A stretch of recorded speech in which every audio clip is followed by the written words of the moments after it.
Чё, кто вообще по жизни, чё, как. Вышел мужик с яйцами. Возомнил себя свободным человеком. Хоть и с бутербродами. Вообще, кто из нас ФСБшник? Манипуляция. Покерфейс.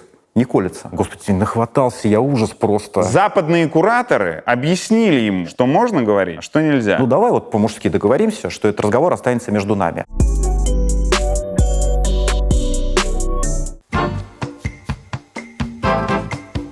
В этом выпуске мы будем говорить в том числе о том, как аккуратно пользоваться паролями от своих соцсетей и сохранять их в безопасности. Интеграция тоже про это. Мы уже рассказывали вам про менеджер паролей RoboForm, который повышает вашу безопасность в интернете и минимизирует риск утечки данных. Если на всех сайтах вы используете один и тот же пароль или храните пароли в заметках телефона, это делает вас очень уязвимыми для хакеров и мошенников. Потеря доступа к своим аккаунтам и утечка данных, кража денег с карт, испорченная кредитная история.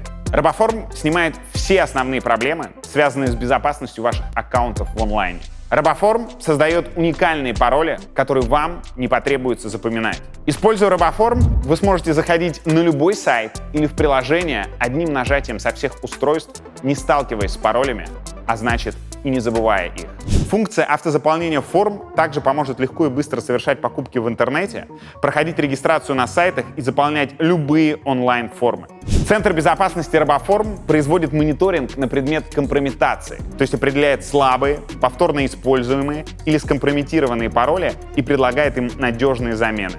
При этом даже сотрудники RoboForm не смогут получить доступ к вашим данным. Максимально наглядно, как это устроено. При регистрации на любом сайте RoboForm генерирует сильный и уникальный пароль, который мгновенно сохраняется на всех ваших устройствах. Вам нужно лишь запомнить мастер-пароль для входа в систему и доступа к вашим данным. Автоматический вход на любой сайт или в приложение, автозаполнение форм, а также возможность делиться онлайн-аккаунтами с другими пользователями. Все это будет доступно с RoboForm. А по ссылке в описании доступна скидка 40% на покупку RoboForm. Вперед! Илья, как ты? Привет. Самый популярный вопрос, который я слышу в последние дни. Ну, на самом деле, честный ответ заключается в том, что я сам пока не очень осознаю, как я, потому что чувства у меня абсолютно противоположные. То есть, с одной стороны, я не буду лукавить, конечно, очень рад и опьянен свободой. Еще там несколько дней назад я сидел в маленькой камере, передо мной были решетки, лязгали двери, ходил конвой, и когда я выходил из камеры, мне нужно было заводить руки за спину. А сейчас я могу ходить куда хочу, есть что хочу. Я сегодня встретил своих родителей, которых впервые за долгое время смог обнять. Вокруг меня друзья, и вокруг меня пространство, вокруг меня жизнь. И это счастье. Это счастье. В то же время я знаю, что есть как будто какое-то чувство вины. Потому что как будто я безбилетник, который оказался там, где не должен был оказаться, и занял чужое место. Я много раз публично говорил о том, что я не соглашусь ни на какой обмен, и добивался того, чтобы в обменные списки включили моих товарищей, которых в итоге в самолете не оказалось. И многие люди мне говорят сейчас о том, что не забивай себе этим голову, ты ни в чем не виноват, и у тебя не было никакой возможности, никто тебя не спрашивал, никто не давал тебе выбора. И я понимаю все это, и все аргументы, которые я слышу, я с ними соглашаюсь, это правдивые аргументы. Но на эмоциональном уровне это очень тяжело. И поэтому, откровенно говоря, просто взрывается мозг, потому что, с одной стороны, ты испытываешь какое-то невероятное счастье. Вот сегодня прилетели родители, которых я за 2 года обнял второй раз. Я один раз их видел. Я один раз их видел на длительном свидании, 3-дневном, в январе. И следующее свидание было сорвано. Вот за 2 года я второй раз сегодня смог обнять свою маму. Я увидел друзей своих, которых не видел, не мог вот пощупать, потрогать больше 2 лет. И это, прям вот эйфория, то есть совершенно невероятные какие-то ощущения. И в то же время ты испытываешь счастье, эйфорию, и тут же тебя как будто бьют молотком по голове в следующую секунду, и ты думаешь, вот ты сейчас обнимаешь маму, ты вот сейчас ешь не вонючую эту баланду, а какой-нибудь там омлет с помидором и вкусным огурцом, а Алексей Горинов, там, мой товарищ, который уже больше 2 лет сидит за решеткой, он не может обнять свою жену, у него собака умерла, пока он сидел в тюрьме, его любимая. И жрать он будет эти вонючие макароны сегодня вечером, как обычно, как привык. И ощущение, что вот просто у тебя взрывается мозг от этого, и тебя изнутри разрывает. Это, такой довольно тяжелый психологический опыт. И мне, конечно, потребуется какое-то время для того, чтобы все это осознать, как-то отрефлексировать.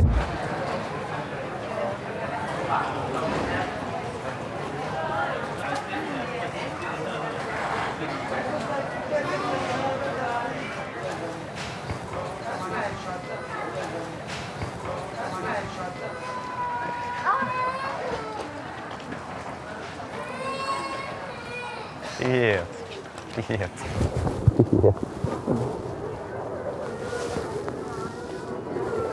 Привет. Привет. Привет.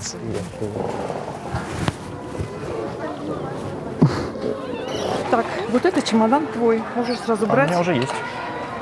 В смысле он полный прям? Ну, полностью. В смысле, я понял. Ну, чтобы тебе удобно было переезжать. У меня там наказов. Ой, я тебя пачкаю. Это туда ничего.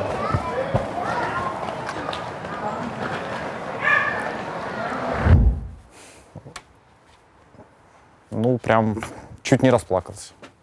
Это очень такой трогательный и теплый момент. Незадолго до встречи с родителями ехали мы на машине в аэропорт, и я что-то там листал в Твиттере, и мне попался на глаза кусок интервью мамы Екатерине Гордеевой. Я не смотрел еще это интервью полностью, не успел просто физически. Но кто-то выложил кусочек, где мама рассказывала про то, что мы с ней обсуждали на свидании. И я говорил о том, что, мам, это марафон, надо потерпеть, наберись терпения. И она я могу не добежать. Она говорила, что, сынок, марафон я могу не добежать. И я говорил, что, мам, ты добежишь обязательно. Вот, и я как-то, то есть такой прям момент был очень эмоционально, такой, знаешь, на разрыв. И вот я стою, и вот мама заходит и обнимает меня и говорит: сынок, я добежала марафон. Интервью Кати очень классное. Я не успел посмотреть. Я знаю, мне очень много про него писали. Я в письмах получил огромное просто море тепла и любви. Люди рассказывали мне, какие у меня замечательные родители. На самом деле, я очень рад, что родители согласились на это интервью, потому что я знал всегда, какие у меня родители, и мне хотелось в хорошем смысле родителями поделиться с людьми, потому что я знал, как они меня поддерживают, и понимал, что они могут вот это вот свое тепло и любовь, они могут дать другим. И при этом для них это тоже важно. Я больше всего боялся, что мама закроется вот в какой-то своей скорлупе после моего ареста, отгородится от всех, и ей будет очень тяжело все это переживать. А когда она вышла к людям, стало понятно, что ей это на самом деле помогает психологически. Ровно это я испытал.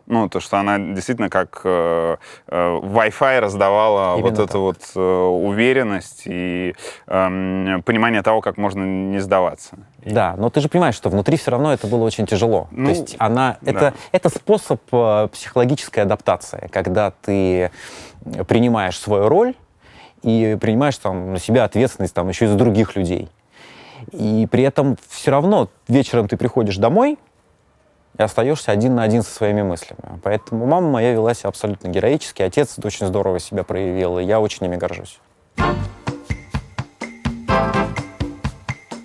Сейчас будет важное объявление. Мы открываем донаты. Еще 2,5 года назад, когда YouTube отключил монетизацию в России, многие авторы контента активировали эту опцию. Еще актуальнее она стала полгода назад, когда власти России запретили российским компаниям размещать рекламу у иноагентов. Мы не открывали донаты все это время по 3 причинам. Первое. Мы довольно давно готовились к худшему, и поэтому работали очень маленькой и эффективной командой, где каждый человек сочетает в себе несколько обязанностей. Поэтому даже к очень турбулентным временам мы подошли относительно подготовленными. Второе. Мне очень нравится брать деньги от бизнеса, в большинстве случаев успешного, но очень неловко от простых людей. Это как будто накладывает на меня несколько дополнительных слоев ответственности, которые мешали бы мне нормально работать и просто жить. Третье. Считается, что для донатов какую-то часть контента нужно вводить в платный доступ. Многие наши зрители живут небогато, Поэтому нам принципиально публиковать свой контент бесплатно. По крайней мере, до тех пор, пока это возможно. К тому же делать и основной, и платный контент одинаково хорошо у нас точно не хватило бы энергии. А делать платный контент на отвали неправильно и не хочется. Но за эти полгода случилось несколько важных событий. Во-первых, иноагентский закон значительно сократил рекламный рынок. Да, у нас есть рекламодатели. Каждому из них мы очень благодарны. А те, кто еще не успел стать нашим рекламодателем, прямо сейчас пишите вот на этот адрес. Но текущая экономическая модель позволяет нам платить сотрудникам зарплаты и ездить в небольшие поездки для записи интервью. Однако большие проекты, вроде Кремниевой долины, Колымы, ВИЧ, выпусков из Бразилии, Кореи, пока приходится поставить на стоп. При этом есть ощущение, что такие выпуски по-прежнему интересны не только нам, но и вам. Во-вторых, когда мы объявили, что открыты к рекламодателям, не связанным с Россией, нам, в числе прочего, писали следующее сообщение. «Мне нечего рекламировать, зато есть вот такая сумма денег, которой я готов вас поддержать. Ничего не нужно взамен, мне просто нравится то, что вы делаете, мне важно в этом поучаствовать». Скрестив одно с другим в своей сложной и не всегда правильно устроенной голове, я решил следующее. Мы открываем донаты, но перед тем, как призвать вас нам донатить, я напомню, в мире есть много людей и организаций, которым деньги значительно нужнее, чем нам. Но если вдруг вы уже помогли своим близким, благотворителям, правозащитникам, и у вас остается желание помочь еще и нам, то тогда смотрите дальше. Мы запускаем помощь от зрителей на всех стандартных платформах, но там не будет эксклюзивного контента, стримов, бонусов и прочих вещей, которые обычно заявляют в таких случаях. Разные интересные штуки, в том числе не вошедшие в выпуски, мы уже публикуем на нашем втором канале на YouTube и совершенно бесплатно. Кстати, подпишитесь. Поэтому, если вы присоединяетесь к нам на Бусти, в Патреоне, в YouTube-спонсорстве, в Телеграме, там тоже есть донаты, важно понимать, эта подписка — это не покупка эксклюзива, это подписка — просто донат. Везде есть разные уровни подписки, но по сути между ними нет никакой разницы. Единственное различие в той сумме, которую вам комфортно закинуть на развитие канала. Пардон, что так долго, но мне, как ответственному человеку, было бы тяжело пойти на новый для нас шаг, не проговорив с вами подробно все сомнения и мотивы. Для тех, кто хочет поучаствовать в работе нашего канала, ссылка на то, как это можно сделать, под этим видео. Тем, кто не хочет, не готов, или и то, и другое, мы также рады, как и всегда раньше. Я говорил и писал это много раз, но в конце этого видео очень хочу повторить. Все благодаря вам. Продолжаем. Ты появлялся на публике, на пресс-конференции, на стриме, у тебя были небольшие интервью, и ты рассказывал и там детали обмена. Но это было кусочками и иногда довольно сумбурно. Давай не очень долго, но с интересными деталями попробуем восстановить по порядку. В какой момент ты понял, что что-то происходит? Где ты был и как ты это понял? Я остался... У меня освободился сокамерник в ПКТ. ПКТ — это помещение камерного типа. По сути, карцер. Это не совсем ШИЗО, но, по сути, тот же карцерный режим. То есть отличие ШИЗО от ПКТ заключается в том, что ты можешь на небольшую сумму что-то купить в тюремном ларьке, и ты можешь в течение дня читать книжку. В ШИЗО книжку тебе выдают на 1,5 часа утром и вечером, ты в остальное время смотришь в стену, и ты не можешь есть ничего, кроме баланды. А здесь вот есть некоторые поблажки, как вот Навальный рассказывал о том, что переведите меня, пожалуйста, из ШИЗО в ПКТ, потому что очень хочется выпить кофе, от этого улучшается настроение. У меня освободился сокамерник, и я остался один, и ждал, что мне кого-то заселят, или я там один останусь. И хотел задать этот вопрос начальнику колонии на обходе плановом. И через несколько дней приходит начальник вместе со своим заместителем. Я что-то ему начинаю рассказывать, написал какое-то заявление, какие-то претензии у меня там были по недопуску адвоката, что-то там еще ему написал. И он так со скучающим видом, слушал мои вопросы, листал эти бумаги. И вдруг спрашивает меня: слушайте, а почему вы до сих пор не написали прошение о помиловании? Я говорю: кому? Он говорит: как кому? Путину. Я говорю: послушайте, Путин посадил меня в тюрьму. Зачем мне писать ему какие-то прошения? Он говорит: вы знаете, я бы вам очень рекомендовал. И ушел. И я не очень понял, что это было. То есть я решил, что это какой-то троллинг. За сколько дней до приземления это было? Это было во вторник на неделе, предшествующей неделе обмена. То есть, грубо, чуть за полторы недели. За полторы недели, это было да. за полторы недели. И уходит. И я пытаюсь понять, что, собственно, происходит вообще. Я решил, наверное, что это такая шутка тонкая. То есть, вот я посмотрел, Илья Валерьевич, ваше заявление. В принципе, можете еще прошение о помиловании написать и отправиться это все в одну и ту же мусорную корзину. Думаю, у человека тонкое чувство юмора. И покерфейс. Не колется. И забыл про эту историю. Но на следующий день приезжает первый заместитель главы управления ФСИН. И заходит ко мне тоже в камеру и прям начинает на меня наезжать. Говорит, Илья Валерьевич, мне доложили, что вы отказываетесь подписывать прошение о помиловании президенту. Почему? Я говорю, как почему? Послушайте, я президента вашего считаю военным преступником. Он меня в тюрьму посадил. Почему я что-то не должен просить?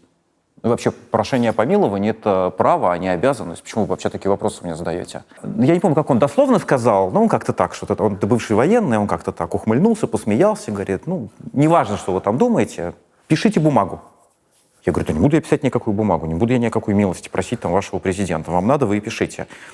И что-то он там пытался шутить, как-то пытался быть серьезным. В конце сделал такой жест, уже уходя, повернулся в дверях, посмотрел так на меня внимательно, говорит, точно не будете? Я говорю, вот этого точно не буду. А что это значит? Просить того самого. Прошение о помиловании. Вверх, прошение о помиловании. И ушел.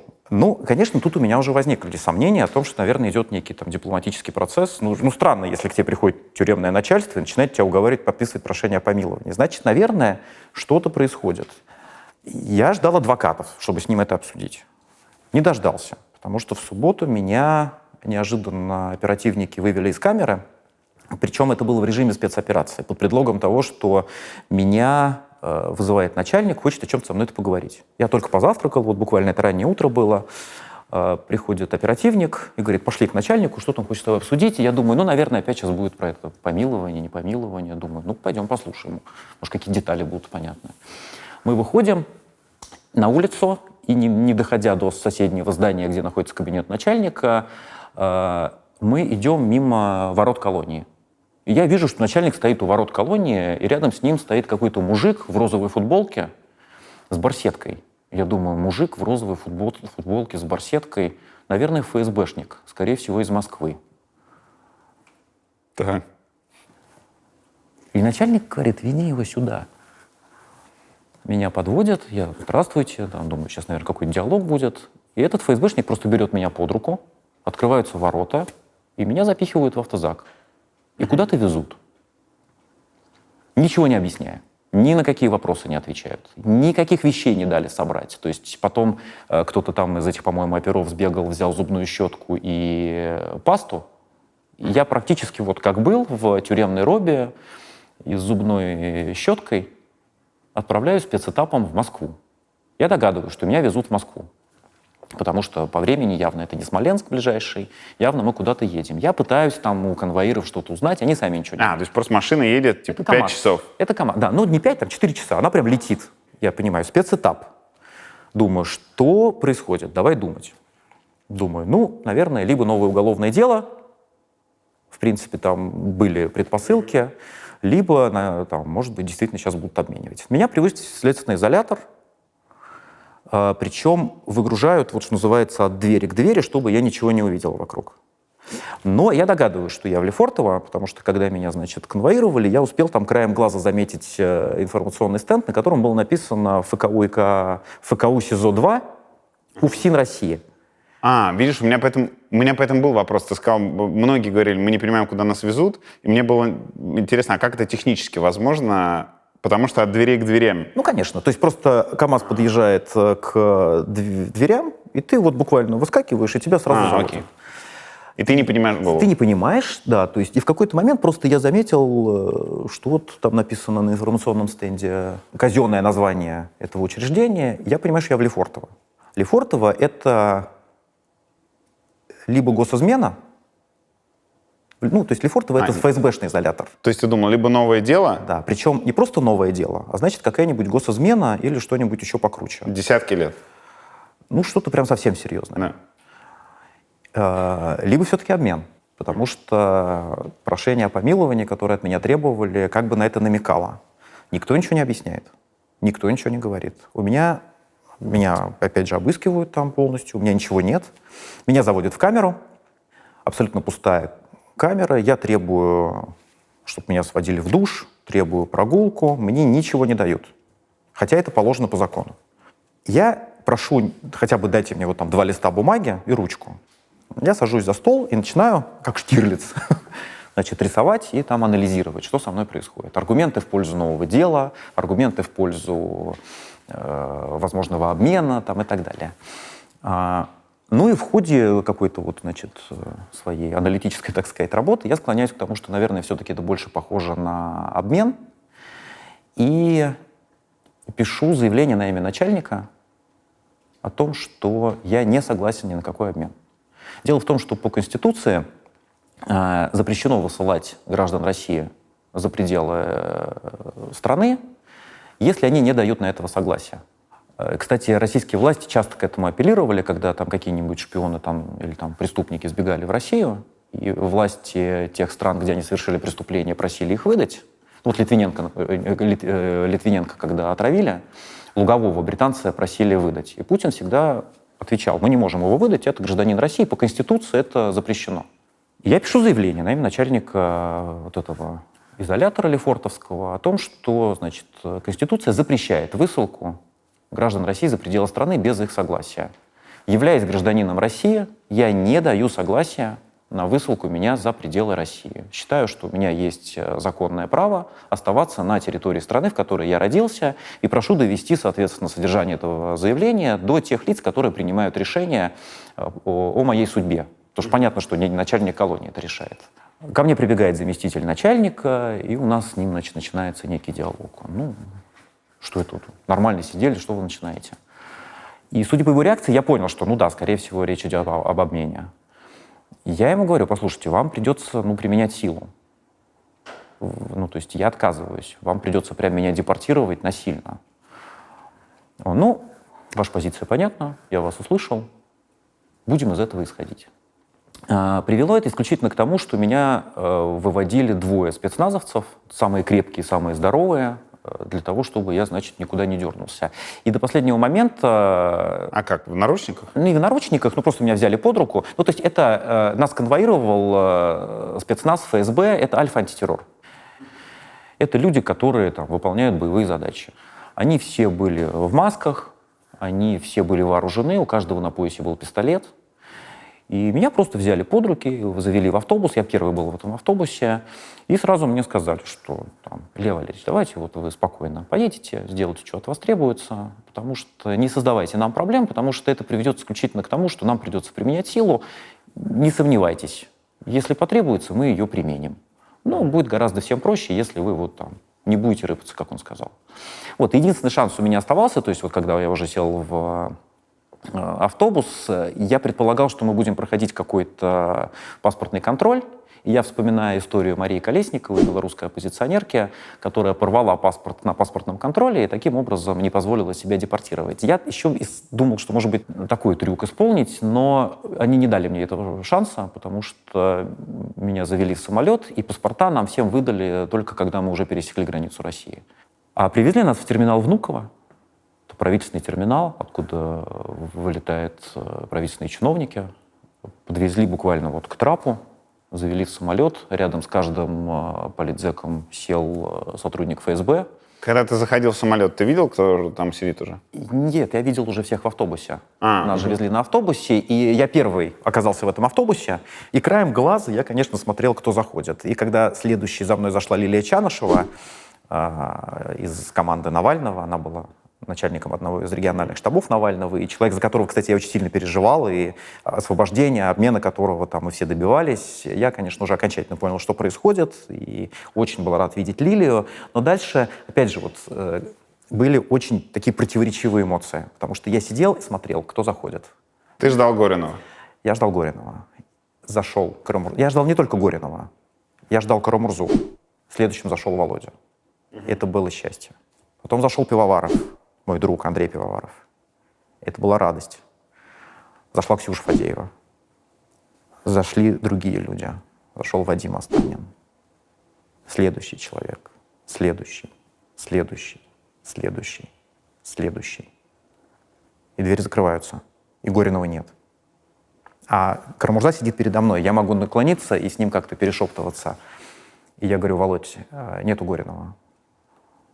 Он говорит: слушай, может быть, еще один автобус есть, потому что мне ФСБшники, когда меня вели, они сказали, что это большой обмен, может быть, еще один автобус есть.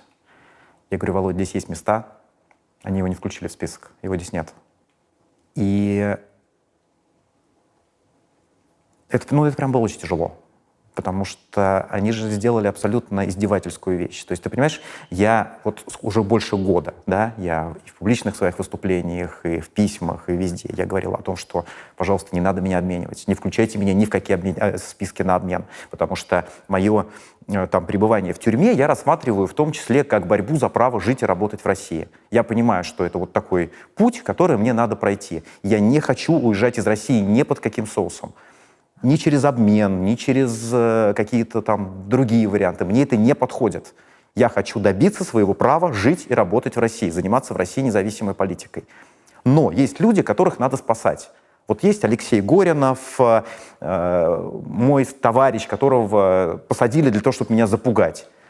Есть Игорь Барышников из Калининграда, который раком болеет, у него онкология, и которого, конечно, тоже надо вытаскивать, потому что он может умереть в тюрьме. Есть Мария Пономаренко, журналистка, которая сидит сейчас в зоне и которая в очень тяжелом эмоциональном состоянии, которую надо вытаскивать. Есть Кригер, есть Кагарлицкий, люди, которые очень достойные, никогда никого не будут просить ни о каком помиловании, очень целостные личности, но которые уже в солидном возрасте, просто физически тяжело в колонии находиться, которых тоже надо вытаскивать. Есть Ачиров из Элисты, которого тоже надо вытаскивать, потому что над ним издеваются. Да много людей, которые должны быть в этом автобусе, и место которых я по факту занимаю.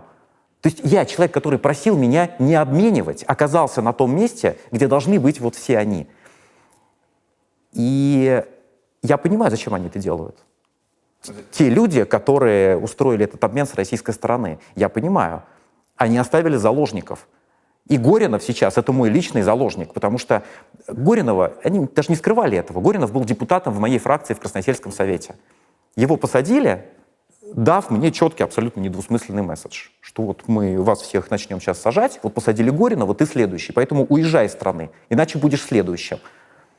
И вот Горинов до сих пор сидит, я уже там отсидел, срок вышел, а он до сих пор сидит. 7-й десяток мужику, части легкого нет. Мучают из лазарета в ШИЗО, из ШИЗО в лазарет, из лазарета в ШИЗО. Сидит в одной из самых жестких колоний во Владимирской области, где Навальный сидел, и К2 Покров. Разные колонии есть, где-то попроще, где-то помягче, где-то пожестче, но это самая жесткая, одна из самых жестких. Издеваются. И его оставили там вот ровно для того, чтобы оказывать психологическое давление. Превратили живого человека в инструмент политического давления. Это невыносимо просто. Вот, честно говоря, это, вот я даже сейчас говорю об этом, и это даже вот произносить тяжело. Могу ли я зачитать одно из твоих писем, которое ты слал другому человеку? Человек мне разрешил, он мне разрешил это письмо показать. А что за человек? Катя Гордеева. Конечно. Так вышло, что ты поучаствовал в том, чтобы Катя Гордеева не закрывала свой канал. Когда Катя объявила, что весьма вероятно, что они прерывают свою работу из-за того, что теперь иноагентам нельзя рекламу размещать, ты прислал письмо. «Катя, привет. Надеюсь, ты не сильно там унываешь, вопреки всем последним событиям. Хотя понимаю, что, наверное, не в лучшей эмоциональной форме, как, впрочем, и все мы. Но я по делу. Знаю, что ты приостановила работу своего канала после принятия поправок в закон об иноагентах. Я все понимаю, но очень прошу тебя не опускать руки, не сдаваться и найти возможность продолжить работу. Почти все твои интервью волонтеры расшифровывают и присылают письмами политзекам, и мне в том числе. Я вижу, насколько важную, качественную и полезную работу ты делаешь. Если есть малейшие сомнения в нужности твоего дела, то выброси, пожалуйста, эти сомнения из головы. Ты нужна мне и огромному числу твоих зрителей, читателей, подписчиков. Просто поверь. Я тебя прошу, сделай все, чтобы твой канал продолжил жить. И не просто прошу, я готов помогать. Не знаю, как именно могу помочь. Личные письма потенциальным спонсорам, призывы в соцсетях для сбора средств. Все, что ты сочтешь нужным и уместным. Главное, не сдавайся. Обнимаю тебя. Я рядом. И ответ Кати. Я тоже спросил разрешения, чтобы это можно было прочитать. Это был один из решающих аргументов, почему я не хлопнула дверью. Я просто в голос засмеялась, когда представила, как Яшин из тюрьмы мне деньги собирает. Ну, это очень... Слушай, ну так я бы действительно этим готов был заниматься. Ну так из тюрьмы гораздо проще деньги собирать, потому что если я буду писать из тюрьмы потенциальным спонсорам письмо, мне гораздо сложнее отказать. Тем более, если деньги не для себя собираю, а для какого-то полезного дела. Манипуляция. Ну, воспринимай как хочешь. Воспринимай как хочешь. Как манипуляция, не как манипуляция. Но порыв-то благородный и добрый, и правильный. Поэтому я готов был эту работу выполнять абсолютно искренне, Кате писал, потому что мне было очень бы обидно, если бы она свой канал закрыла. Это прям была бы потеря для всех.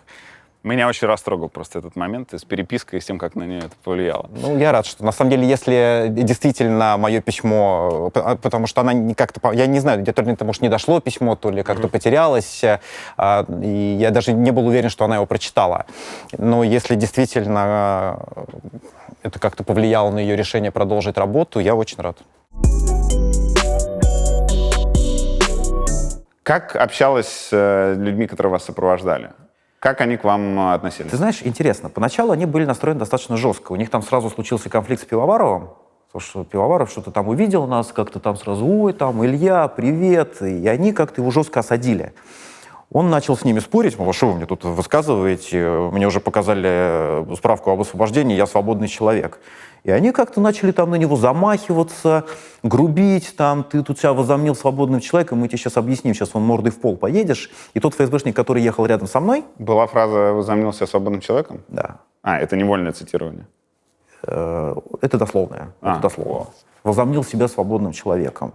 И тот ФСБшник, который сидел рядом со мной, он вскочил и произнес такой достаточно страстный монолог о том, что вы тут не воспринимаете доброту за слабость, вас сопровождают боевые люди, и мы в эти игры ваши политические играть не будем. Сейчас вот положим тебя мордой в пол, и дальше в таком состоянии будешь всю дорогу ехать.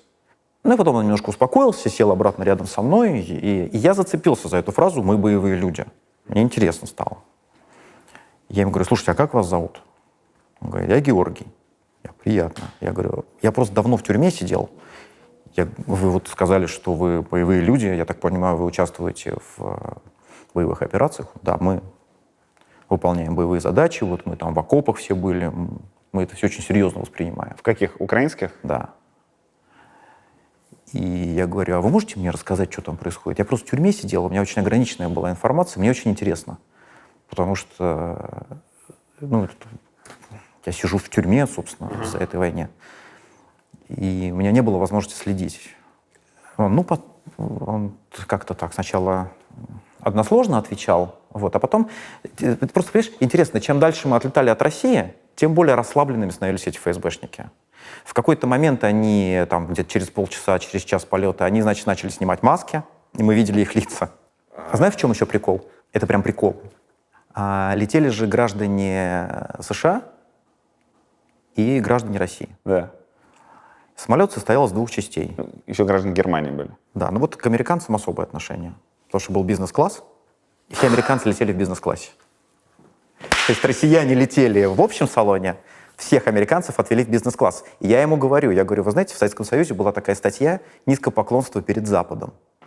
Состав. То, что вы американцев отвели в бизнес-класс, это и есть низкопоклонство перед Западом. Палитесь. Как он отреагировал?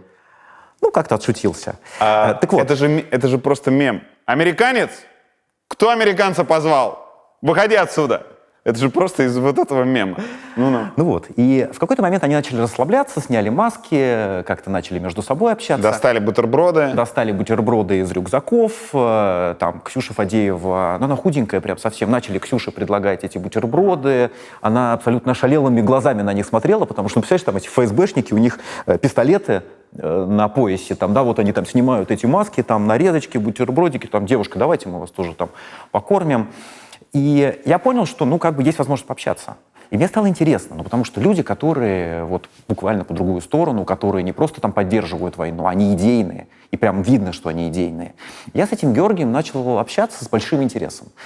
И я его разговорил, то есть я начал спрашивать подробности там, про спецоперации. Я говорю, а где вот сейчас самая горячая точка? Я вот слышал, там были большие потери во время наступления недавнего. Расскажите вообще вот просто, что происходит. И он интересно рассказывал очень, говорил о том, что вот было абсолютно бездарное наступление на Харьков, потому что была задача окружить и как-то выманить основные силы украинцев, но вот украинцы не повелись. Рассказывал про то, что зато удалось вот срезать, вот этот вот срез там восстановить на запорожском направлении. Снова забрали Работино, да, конечно, большие потери, но тем не менее все-таки вот есть какое-то продвижение. С другой стороны, рассказывал, что дроны, которые сейчас поступили в распоряжение ВСУ, вот с ними очень сложно, потому что это какие-то суперсовременные дроны, которые сильно превосходят российские аналоги, преодолевают рэп и создают большие проблемы. Ну и вообще, конечно, да, тупик, много крови, много жертв. Я говорю, ну так а чего думаете-то? Может быть, если такой тупик кровавый, может быть, скоро все-таки переговоры там начнутся или как-то попахивает вообще переговорами с вашей точки зрения? И он очень интересно мне сказал. Он сказал, что очень надеется, что никаких переговоров не будет, если уебки из Минобороны все не испортят. Это цитата. И я, конечно, его начал расспрашивать, почему такое отношение к Минобороны. И он мне рассказал про дело Тимура Иванова, про то, как... Ну, то, что я, конечно, знал, но все равно хотелось послушать. Про то, как приносили эти медали. Ну, варьё. Да, варьё, коррупционеры, предатели могут устроить нам договорняк, но мы, вот боевые офицеры, там, надеемся, что все-таки сможем. И, честно говоря, я очень удивился его общительности. Звучит, учитывая, что у нас ФСБ, хоть и как бы кулаки ФСБшные, но звучит так, что ну, они же не могут так делать. Но их же учат, что они так не должны общаться. Я тоже был удивлен. Но это происходило в присутствии Может, это свидетелей. психологический прием? Ну, я не знаю. Ну, вот там сзади сидела Ксюша, тоже слушала. Дезинформировать тебя, может быть, чтобы он... Чем он меня дезинформировал? Чтобы ты рассказал это на большую аудиторию. Я с удовольствием расскажу это на большую аудиторию. Кстати, вопрос. Ты... Вот, честно говоря, извини. Ты называешь его имя и рассказываешь ваш частный диалог. Ты не испытываешь при этом этических терзаний? Я считаю, что это общественно значимая информация. И я считаю, что я обязан об этом рассказать. Я сейчас, Это во-первых. Во-вторых, не было такого, что он мне сказал: Илья, вот мы тут с тобой поговорили, ну давай вот по-мужски договоримся, что этот разговор останется между нами. В этом случае я бы молчал. Такого разговора не было. Слушай, он знает, кто я.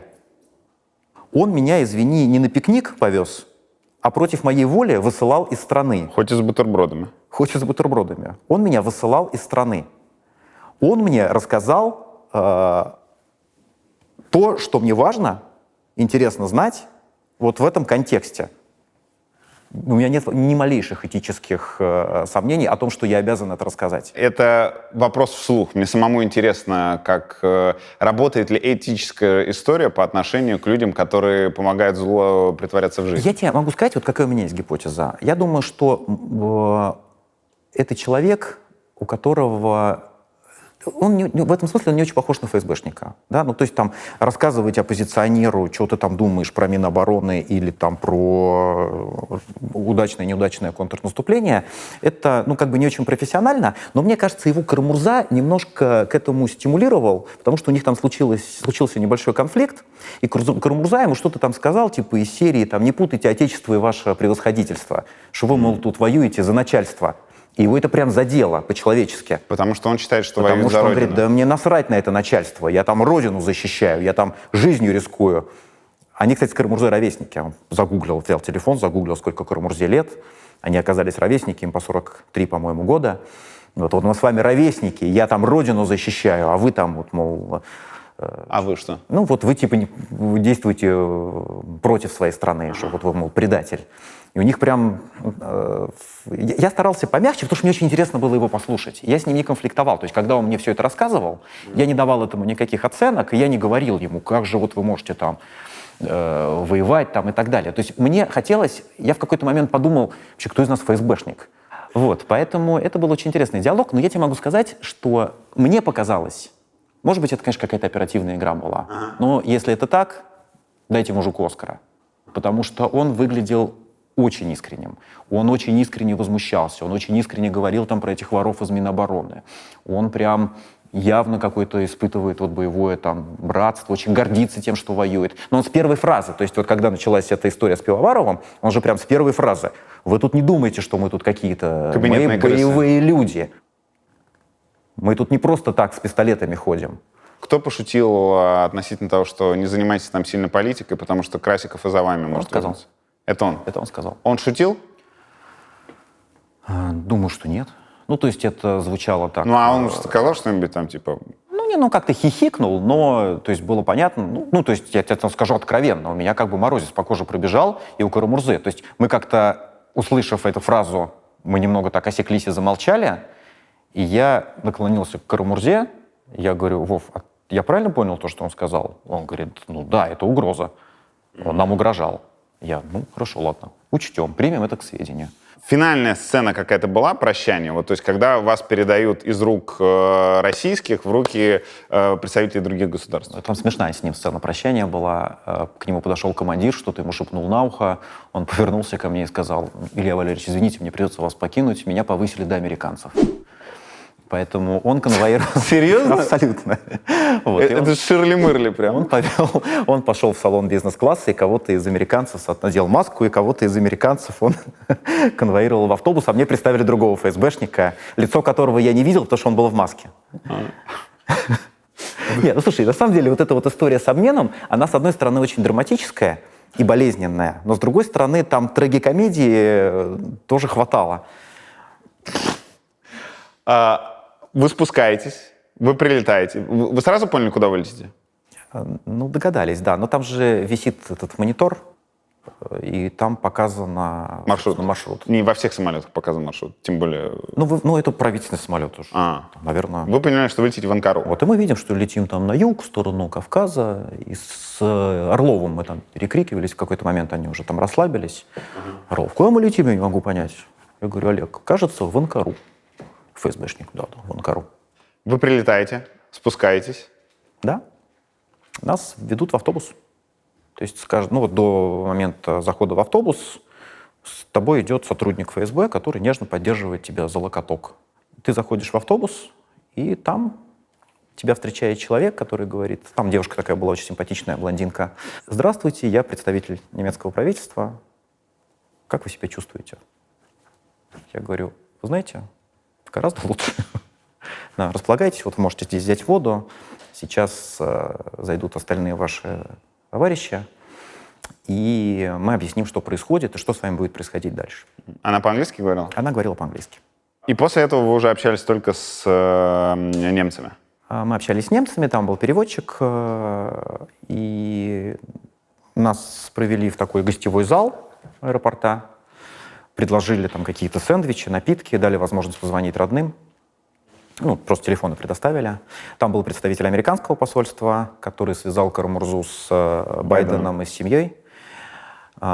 После этого они какое-то время досматривали вещи, потому что, это я приехал в одной робе, а многим из политзаключенных дали возможность собраться на этап.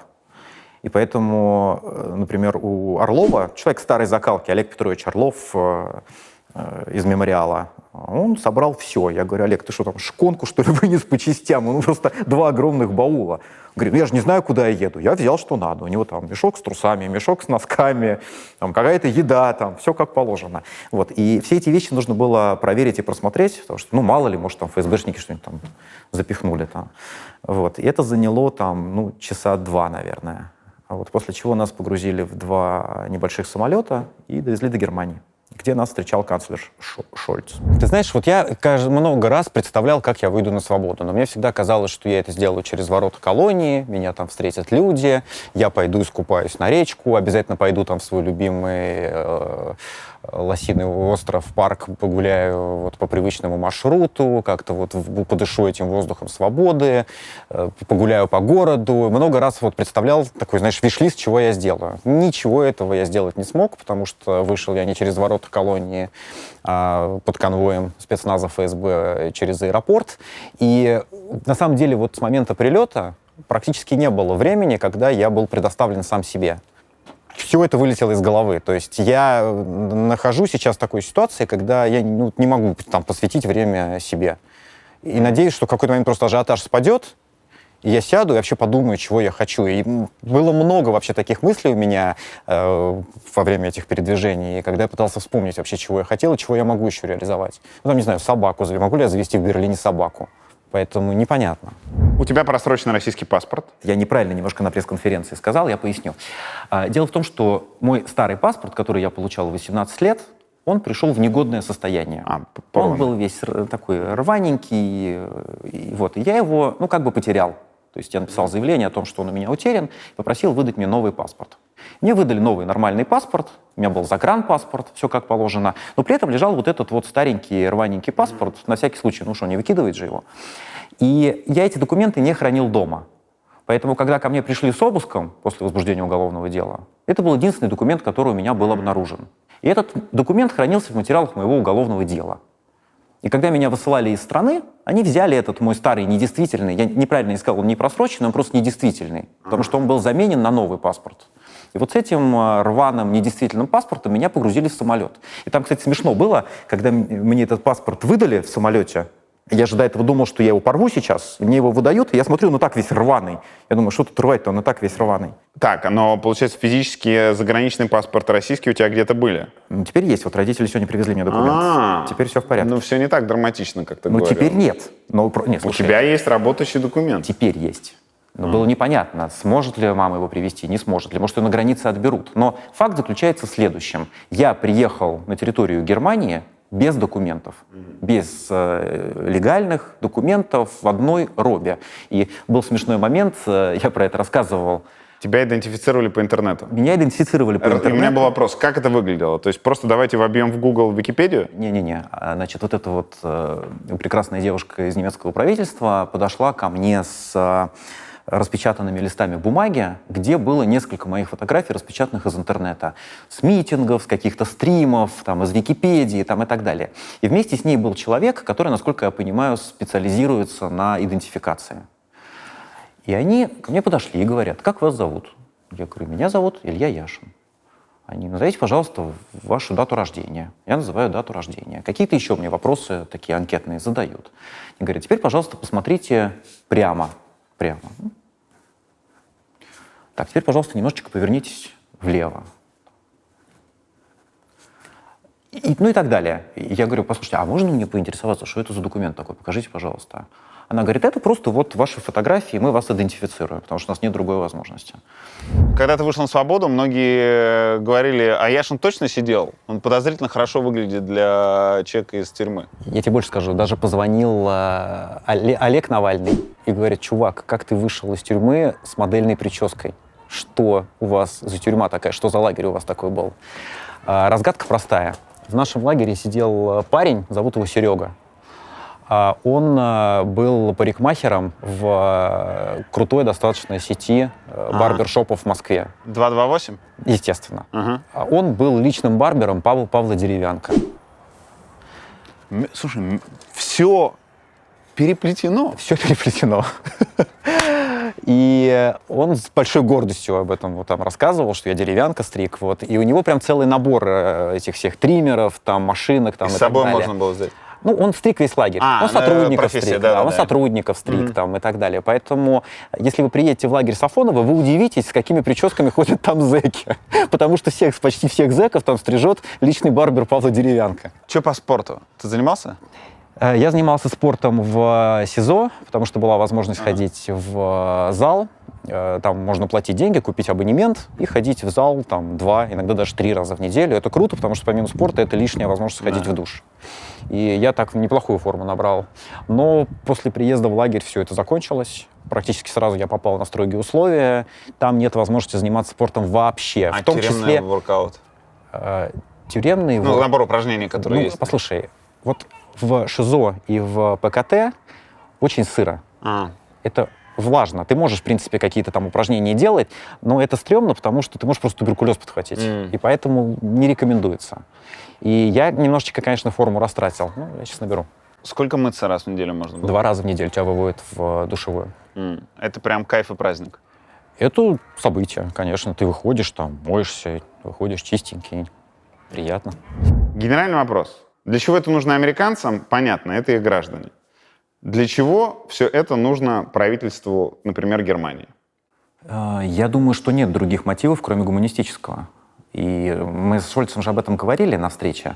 Он встречал нас у трапа, и у нас была возможность потом немножко пообщаться. И он достаточно, как мне показалось, искренне сказал, что у нас единственная мотивация спасти тех людей, которых мы можем спасти.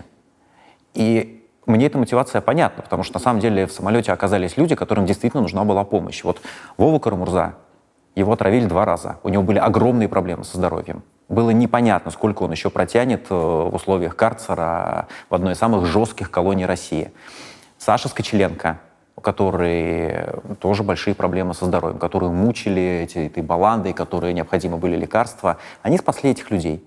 Все так. Но а почему нужны были именно эти люди? Мало ли людей, которые сейчас страдают в застенках? Мало ли в Турции сейчас оппозиционных политиков в тюрьме? Ну, просто этих людей у них была возможность спасти, потому что так получилось, что в их распоряжении был человек, которому Путину нужно было вернуть. И поэтому они оказались перед тяжелой этической дилеммой. И это было, вот, собственно, содержание нашего разговора с Шольцем. Ну, типа, у нас есть актив, который мы можем обменять на какое-то количество людей, невинно осужденных. Да, при этом в чем здесь этическая эта дилемма? Понятно, что Шольца критикуют за то, что он, ну, как бы вот ведет переговоры с террористами. Получается, что вот приехал этот убийца, пострелял, и через 6 лет поехал обратно. И вот, мол, Путин теперь будет новых убийц присылать, зная, что можно вытаскивать, если взять в России заложников. Но вот за это Шольца критикуют. Но это очень логичный аргумент. Это абсолютно логичный аргумент. Но это аргумент из серии о том, что когда заложников берут террористы, надо ли с этими террористами вести переговоры. Есть жесткая позиция. Не надо вести никаких переговоров, потому что переговоры стимулируют новых террористов. Да. Есть другая точка зрения. Да, надо с ними вести переговоры, потому что в ходе переговоров вы можете до штурма вывести какое-то количество людей. Ну вот как в Дубровке было, помнишь, когда там заходили? И уводили. Да, были переговоры, да, эти переговоры там стимулируют, как-то мотивируют там будущих террористов, но тем не менее, вот там зашел человек, поговорил и вместе с собой вывел там десяток заложников. Здесь нет правильного ответа на этот вопрос, как мне кажется. Я тебе скажу, что я вот в ходе диалога с Шольцем, я ему сказал, что я вашу дилемму очень хорошо понимаю. И здесь нет правильных ответов, вот готовых правильных ответов, которые бы всех устроили. Но я вам могу сказать, что если бы я был на вашем месте, я бы поступил так же. В чем разница с, например, террористами, которые захватили школу или театральный центр? Там, когда ты ведешь с ними... Ну, я рассуждаю, я тоже не претендую на то, что есть какой-то правильный ответ, подозреваю, что его не существует в таком вопросе. Но вот разница между ними и Путиным. Допустим, ты договариваешься с ними, что они отпускают всех, а вы даете им уйти. И они уходят. Что ты делаешь следующим шагом? Ты — это, например, руководитель государства. Ты усиливаешь работу спецслужб, в хорошем смысле этого слова. Мотивируешь их, реформируешь, еще каким-то образом, агентурную сеть расширяешь. Ты думаешь, блин, сейчас мы облажались, вот сейчас мы соберемся, и больше этим негодяям никогда не позволим ничего сделать. И хотя бы, теоретически у тебя есть на это шансы. Есть шансы вести политику в государстве так, чтобы террористы минимальный ущерб наносили? Наверное, есть в теории. Потому что это твоя территория, ты на ней налаживаешь каким-то образом жизнь, сотрудничаешь со всеми силами, с силовиками, и вы каким-то образом пытаетесь держать безопасность. А разница с Путиным то, что он у себя в стране, в которую продолжают приезжать иностранцы, и он практически любого, за либо минимальный, либо за фантомный косяк может схватить и сделать заложником. И как будто бы это иной вид террора. Ну, ты прав. Что я могу сегодня сказать? Ты прав. Ну, на это я могу тебе сказать, что... Еще раз, я не говорю, что... Я знаю. Да. Я там со всеми твоими аргументами я соглашаюсь, с одной стороны. А с другой стороны, вот жизнь Владимира Карамурзы. Понимаешь? Не-не-не. Жизнь.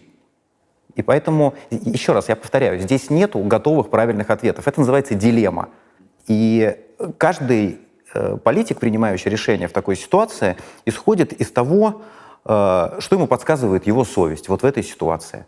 Кто-то проявляет жесткость и говорит, никаких переговоров с террористами. Мы не будем с ними разговаривать, потому что если мы будем с ними разговаривать, терроризм искоренить будет невозможно.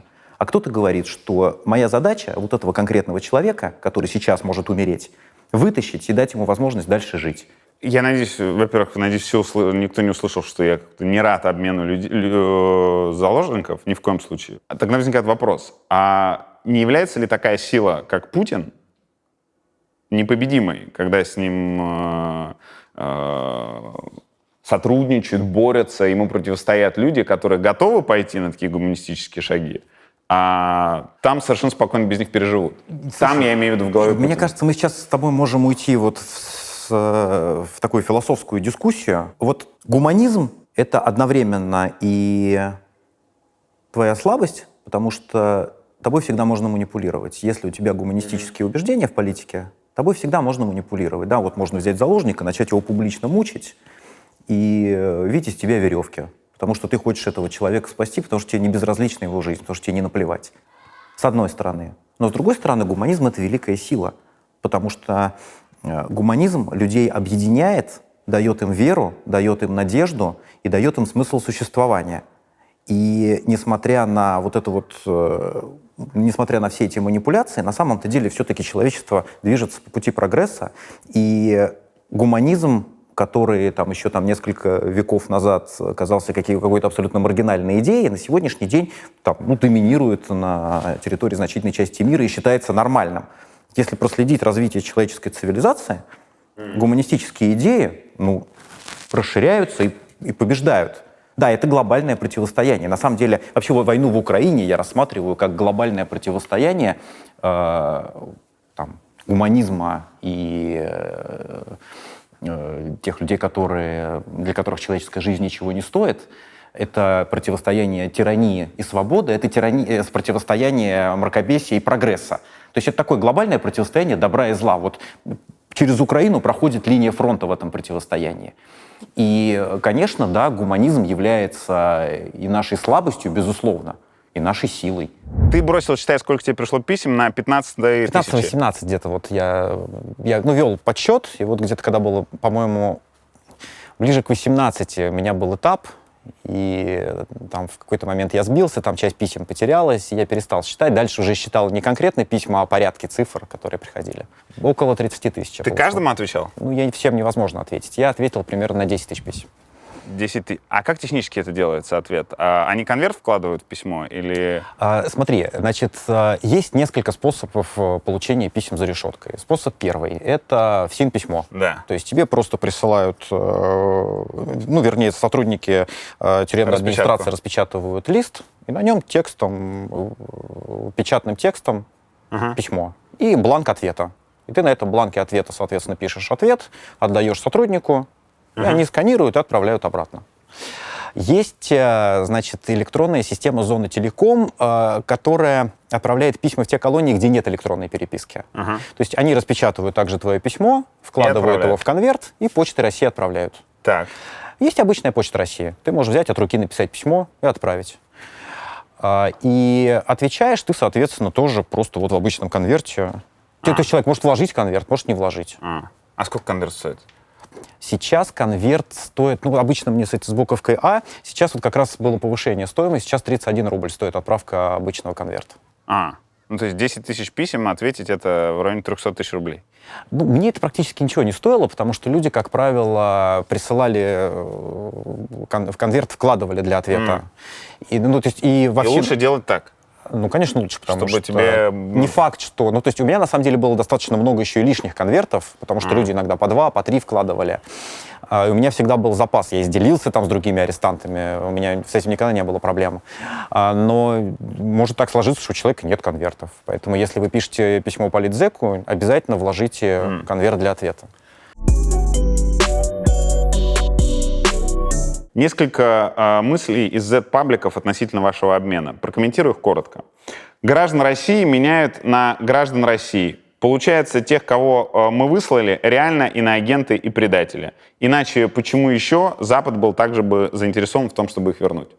Я думаю, что Запад был заинтересован в том, чтобы вернуть тех людей, которые сидят в российских тюрьмах, потому что Запад понимает, этих людей могут убить. И этот обмен стал возможен после убийства Навального, это очевидно.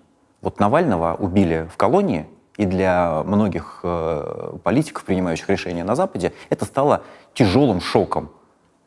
Тяжелым шоком, что вот так можно человека посадить в тюрьму и демонстративно с ним расправиться, при том, что это лидер оппозиции и главный оппонент Путина в стране. Это очень сильно стимулировало обменный процесс. Поэтому понятно, что можно там сколько угодно спекулировать там, про иноагентов, не иноагентов, но... Ну, что вы и есть их шпионы. Ну, понятно, но в эту логику никак не укладывается то, что я до последнего сопротивлялся этому обмену. Что ж, я за шпион такой, который готов был там в решетку вцепиться, чтобы его не выслали, который готов был сидеть в тюрьме, лишь бы его не выслали.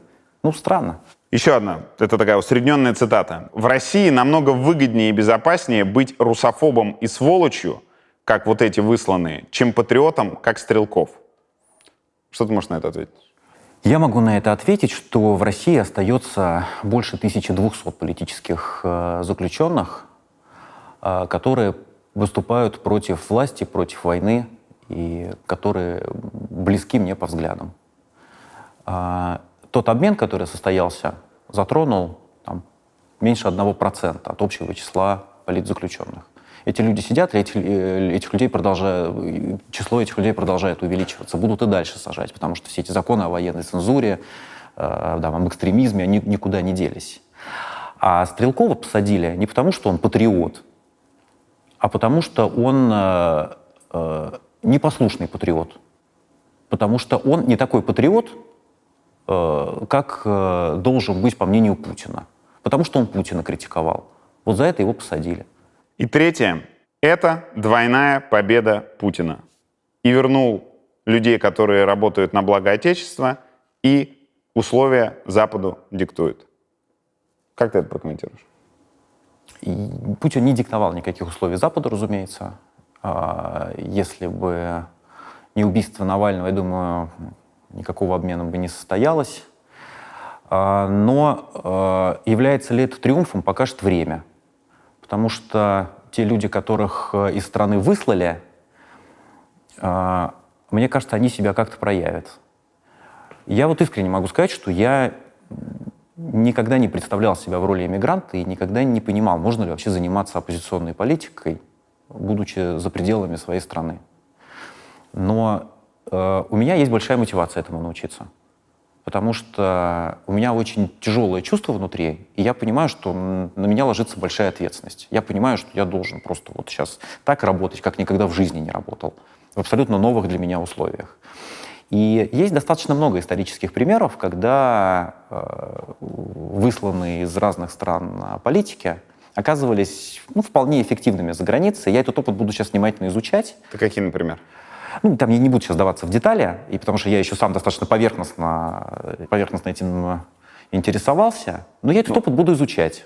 Ну, ответ прозвучал так, как будто таких нет или почти нет. Хамини, например. Просто это такие сомнительные примеры с точки зрения идеологии, да, но Хамини, когда после Иранской революции приехал в Иран, он Иран возглавил. А до этого находился за границей. Ленина ты будешь считать? Ленин, например, понимаешь? Это просто не тот опыт, на который я хотел бы ориентироваться. Пугающий. Это не тот опыт, на который я хотел бы ориентироваться. Да, мы пойдем другим путем, как говорится. Но все это я буду изучать. Это все интересно. Это все то, что мне предстоит анализировать. Я ни на миллиметр не отступлю от своих принципов, но я постараюсь сделать так, чтобы моя высылка из страны не принесла облегчения режиму Владимира Путина. Я постараюсь быть максимально эффективным, таким эффективным, каким я еще не был никогда в своей жизни. На пресс-конференции ты сказал, что твои первые эмоции в Анкаре было развернуться, купить билет и полететь назад. Почему так нельзя сделать? Ты объяснил. Ты сказал, что в таком случае больше обменов не будет. Но когда и после чьих слов ты это понял? Ну, я не буду говорить после чьих слов, потому что меня попросили не раскрывать там все детали обмена, но мне достаточно внятно объяснили по прибытию в Анкару, что если я вернусь в Россию, то позиции сторонников подобных обменов на Западе Станут слабее. станут гораздо слабее. Это человек из России тебе объяснял? Ну, нет. Не из России? Нет. Нет. А ты с ним обговаривал? То есть как это выглядит? Ты к нему подошел и сказал, иду сейчас на сайт, Нет. Я, покупаю билеты? Ну, собственно, был разговор о том, что... Я задал вопрос, как я вообще в этом списке оказался. Какого черта я в этом списке делаю? И почему нету в самолете Горинова, который должен быть в этом списке? И в ходе этого разговора я, собственно, вот пытался понять, какие существуют опции. И мне объяснили, что вы тоже должны понимать, что правительство Германии находится в очень тяжелой ситуации. И далеко не все здесь, в Германии, с пониманием относятся к тому, что убийца, осужденный к пожизненному сроку, человек, который в центре города просто устроил стрельбу гангстерскую, то, что он выходит на свободу и возвращается триумфально к Владимиру Путину в объятия. Вы должны понимать, что даже здесь, в правительстве Германии, это воспринимается по-разному. И если получится так, что убийца вернулся, а человек, которого обменяли, обратно отправился и сел снова за решетку, тогда получится, что просто так отпустили убийцу. И в следующий раз гораздо сложнее будет подобный обмен организовать. Почему ты оказался в этом списке? Ты на стриме отвечал на этот вопрос. Потому что им нужен был оппозиционер-селебрити.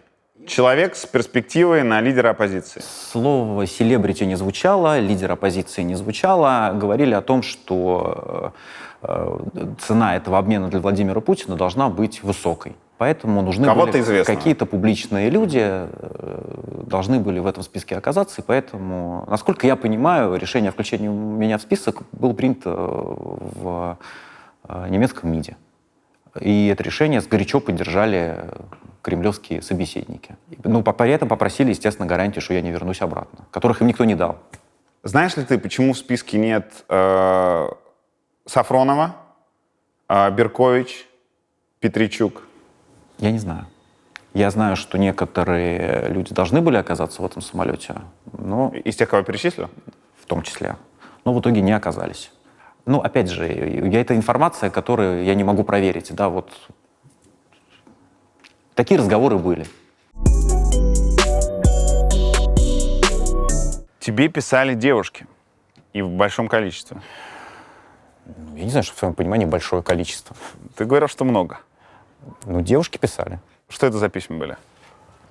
Письма с выражением симпатии. Ну, романтические. Ну, бывали романтические, бывали и обычные письма. Бывали письма, где девушки просто рассказывали там, о каких-то событиях своей жизни. Бывали девушки, которые задавали вопросы.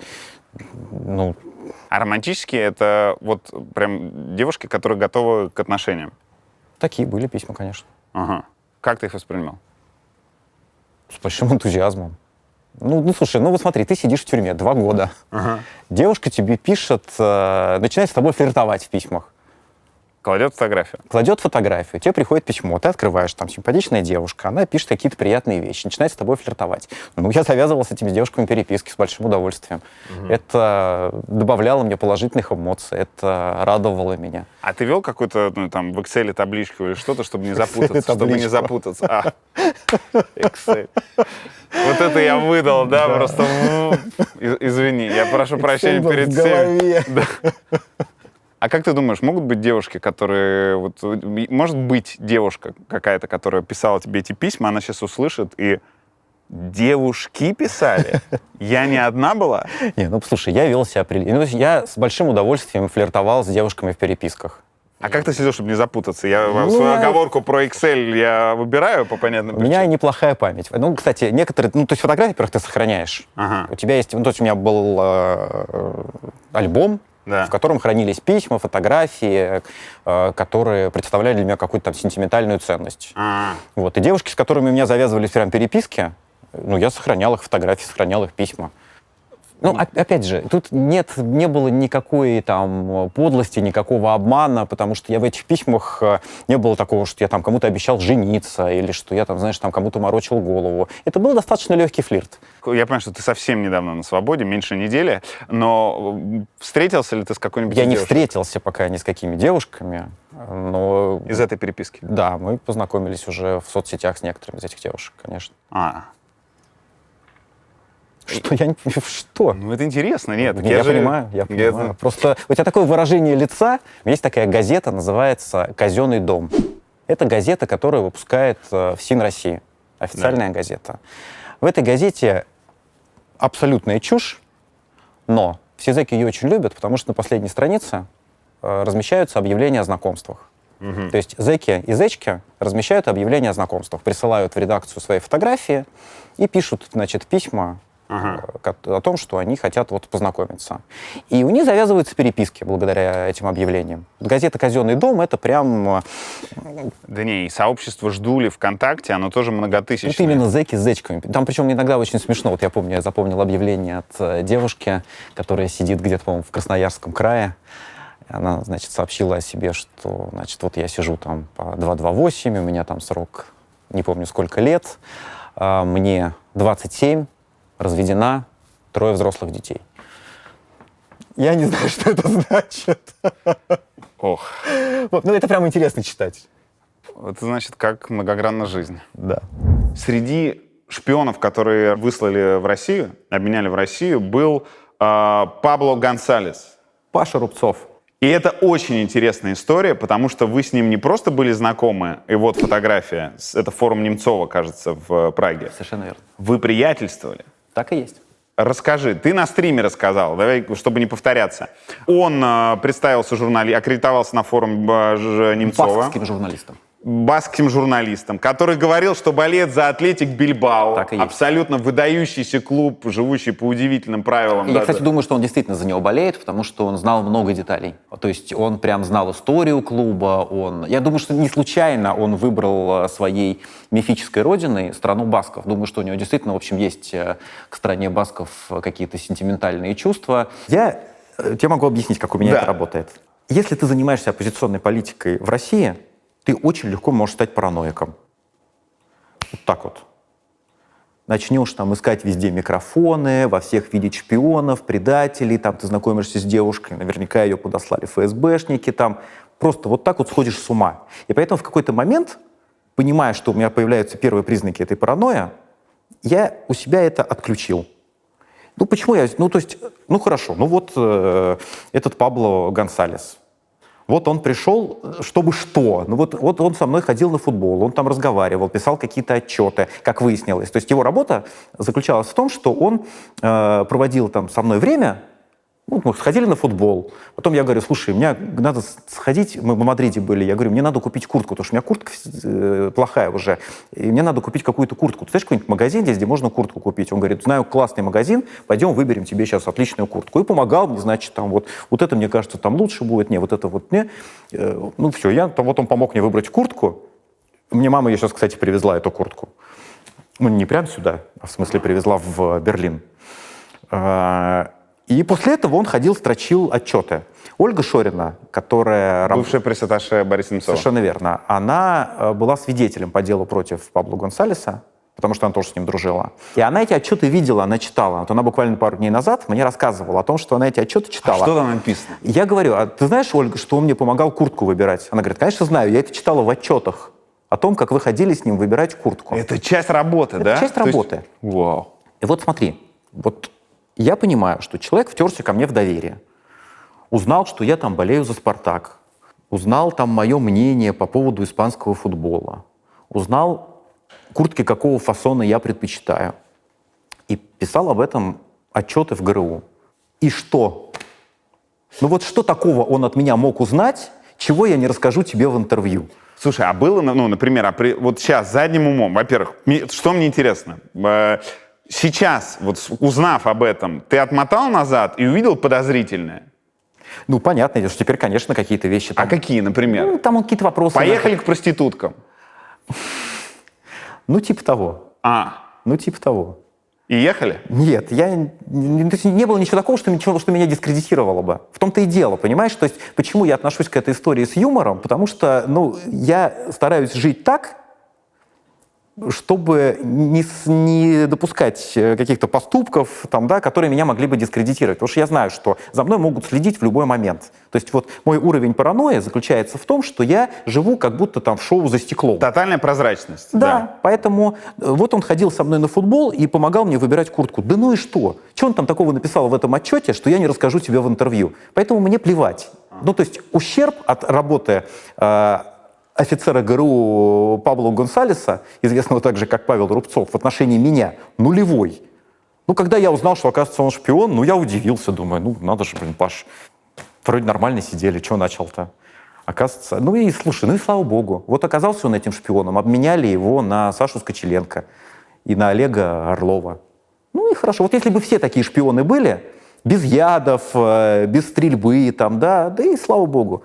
Как после этого, после кейса Павла Гонсалеса или Рубцова, не верить в то, что в крупнейших оппозиционных организациях могут быть, не то что могут быть, а наверняка есть шпионы? В твоем вопросе заложено внутреннее противоречие. Конечно, наверняка есть. Было бы странно, если бы их не было. Все ли так легко к этому относятся, как ты? Ты же общаешься с коллегами. То есть, что я они думаю, думают? что тебе надо этот вопрос коллегам задать. Я могу за себя говорить. Я к этому отношусь спокойно. То есть меня вызывает тревогу те сотрудники спецслужб, которые внедряются с целью нанести ущерб. Отравить, не знаю, убить, как-то подставить, разрушить твою жизнь и так далее. А те представители спецслужб, которые ни на что не влияют и просто, что называется, мониторят ситуацию, слушают, что-то пытаются анализировать, составляют психологические портреты. И пусть анализируют. То есть они будут точно знать, что мы за люди. Вот Павел Рубцов, общаясь со мной, узнал, что я за человек. Пошел и рассказал: слушайте, Яшин такой человек. Мне кажется, я неплохой человек. Они узнали, что я неплохой человек. Может, симпатизировать будут. Ты знаешь, интересный момент, такая параллель. У меня были очень хорошие отношения в тюрьме с цензорами. Я не всех их видел, например, в Бутырке, еще в нескольких изоляторах цензоры сами иногда приносили письма и были очень доброжелательны. Я думаю, а что они такие доброжелательные-то? Казалось бы, мое появление в СИЗО радикально увеличивает их работу. Объем их работы, потому что с писем сразу приходит много, и им приходится прям много работать. Да, там смешной момент был, мне начальник отряда рассказывал в колонии, что цензорша в колонии, не успевая обрабатывать поток моих писем, берет эти письма домой, и они вечером с мужем их перечитывают. Это чисто фильм «Жизнь других». И они халтурку на дом берут. И при этом цензоры ко мне относились всегда очень доброжелательно, с большой симпатией. И я думаю, а чего они так ко мне хорошо относятся, казалось бы. А потом я понял, они же читают эти письма, а там про тебя в основном пишут хорошее. Люди тебя хвалят, как-то желают тебе добра, благодарят тебе, рассказывают, какой ты хороший человек. И цензоры все это читают. И понимают, что раз такое количество людей про тебя говорит хорошее, значит, наверное, ты не самый плохой в мире человек. И это на подсознательном уровне формирует симпатию. Поэтому, мне кажется, и Гонсалес, Рубцов ко мне относился неплохо. То есть ты хочешь сказать, что это может быть, если ты порядочно живешь, то это даже полезно может быть в взаимоотношениях? Я не хочу сказать прям полезно, но вреда особого я в этом не вижу. Опять же, я тоже не хочу тут, строить из себя святошу. Конечно, я человек не безгрешный. И, естественно, у меня есть и пороки, и мягко говоря, не святой. Но все эти мои пороки — это человеческие пороки. То есть я к этому отношусь с известной долей самоиронии. То есть я в этом смысле себя, как мне кажется, на 5-м десятке, оцениваю абсолютно адекватно. Я себя воспринимаю целостно, с моими достоинствами и с моими недостатками. И хочу, чтобы меня люди окружающие также воспринимали. Про тюрьму с тобой хочется поговорить. Давай. Ты оказался в тюрьме через 3 недели после выхода нашего интервью. Если я ничего не путаю. Примерно. С какими чувствами ты с интервью возвращался? Я тебе больше скажу. Мне в Следственном комитете доверительно сообщили, что наше с тобой интервью было последней каплей. Ты в этом не виноват. Ты так взгрустнул, как будто ты... Ну, да, я не могу сказать, что мне это ну, то есть мне это неприятно, неправильное слово, потому что я знаю, что ты был к этому готов, но мне грустно из-за этого, да. Тебе не должно быть из-за этого грустно, потому что ты просто делал свою работу. Я прекрасно понимал, что так может быть, и ты задавал вопросы, а я давал ответы, такие, которые я считал правильными. И я понимал, чем это для меня может закончиться. Поэтому... Так. Не знаю, что я тебя сижу, успокаиваю. Но Да. просто давай подчеркнем. Да, спасибо. Твоей вины в этом нет. Спасибо. Давай просто вот на этом сделаем Этот небольшой кусочек акцент. психоанализа мне был нужен, да. Спасибо. Окей. Да. Мне сказали, что там было какое-то совещание, на котором обсуждалось наше с тобой интервью, оно вызвало там определенный резонанс, и был задан вопрос, какого черта, собственно, этот человек, я, продолжает вещать и оставаться в России. Почему он до сих пор не выдавлен из России? На что, значит, соответствующими службами был дан ответ. Были предприняты определенные меры для того, чтобы этот человек уехал. Он упирается, он не уезжает. Мера — это арест Горинова. Арест Горинова — это угроза со стороны там, моей подруги. У меня есть подруга Ира Баблоян, которая, собственно, присутствовала при моем аресте. К ней подходили оперативники у ее подъезда и говорили, что Яшин скоро будет арестован, там, не связывайся с ним и так далее. Да, был эпизод, когда после административки по дискредитации армии моего адвоката вызвал судья в кабинет и сказал: ваш подзащитный через несколько недель, может быть, через несколько дней будет арестован. Вы должны сделать так, чтобы он уехал из страны. Ну, то есть все было понятно. Все четко, да. Все было понятно. И был задан вопрос на этом совещании, почему, собственно, до сих пор Яшин находится в России, почему он до сих пор не уехал. Был получен ответ: Яшин не уедет. Он упирается, он сопротивляется и вот продолжает себя вести так, как будто ему ничего не угрожает. Было сказано: тогда решайте вопрос другим способом. В этот момент было принято решение о моем аресте. Вскоре я был задержан во время прогулки в парке. Мы привыкли, что задерживают с утра, Да. а тут вечером, да еще во время прогулки. Я тоже удивился, я ожидал, что ко мне придут там рано утром постучаться в дверь. Я, кстати, был к этому готов, то есть у меня дома ничего такого не было, что могли при обыске забрать. Это было странно, у меня нет ответа готового на этот вопрос, но там, судя по всему, меня караулили у подъезда. Я сидел целый день, работал за компьютером, и вечером, когда закончил работу, там ближе к 11 вечера, я просто понял, что устал, и мне нужно немножко прогуляться. Я написал Ире, говорю, что я хочу прогуляться, может быть, составишь мне компанию. Она жила тогда рядом как раз с парком у Новодевичьего монастыря. Она говорит: ну, приезжай ко мне, я выйду, с удовольствием с тобой пройдусь. Вот, и я взял каршеринг, доехал до нее, и, видимо, они проспали. То есть там, видимо, наружка была у подъезда, и, видимо, они смотрят, ну, уже там 12-й час. Уже, наверное, он никуда не пойдет. И они, видимо, как-то проспали, потому что я вышел, сразу прыгнул в каршеринг и поехал. И когда они, собственно, сориентировались, где я, они послали группу задержания. После ареста у тебя в телеграм-канале появился пост. Оперативники Центра изъяли телефон Яшина, к которому был привязан этот канал, и смогли ограничить к нему доступ. У друзей Ильи получилось вернуть доступ, ждите новые посты. Как они смогли ограничить доступ? Не знаю. Дело в том, что, готовясь к аресту, я заранее все пароли передал моему товарищу, который находится за границей. Мой старый, близкий мой товарищ, которому я абсолютно доверяю, и попросил его сделать так, что если меня арестуют и заберут телефон, нужно сделать так, чтобы соцсети не пропали. В технические детали я не вникал.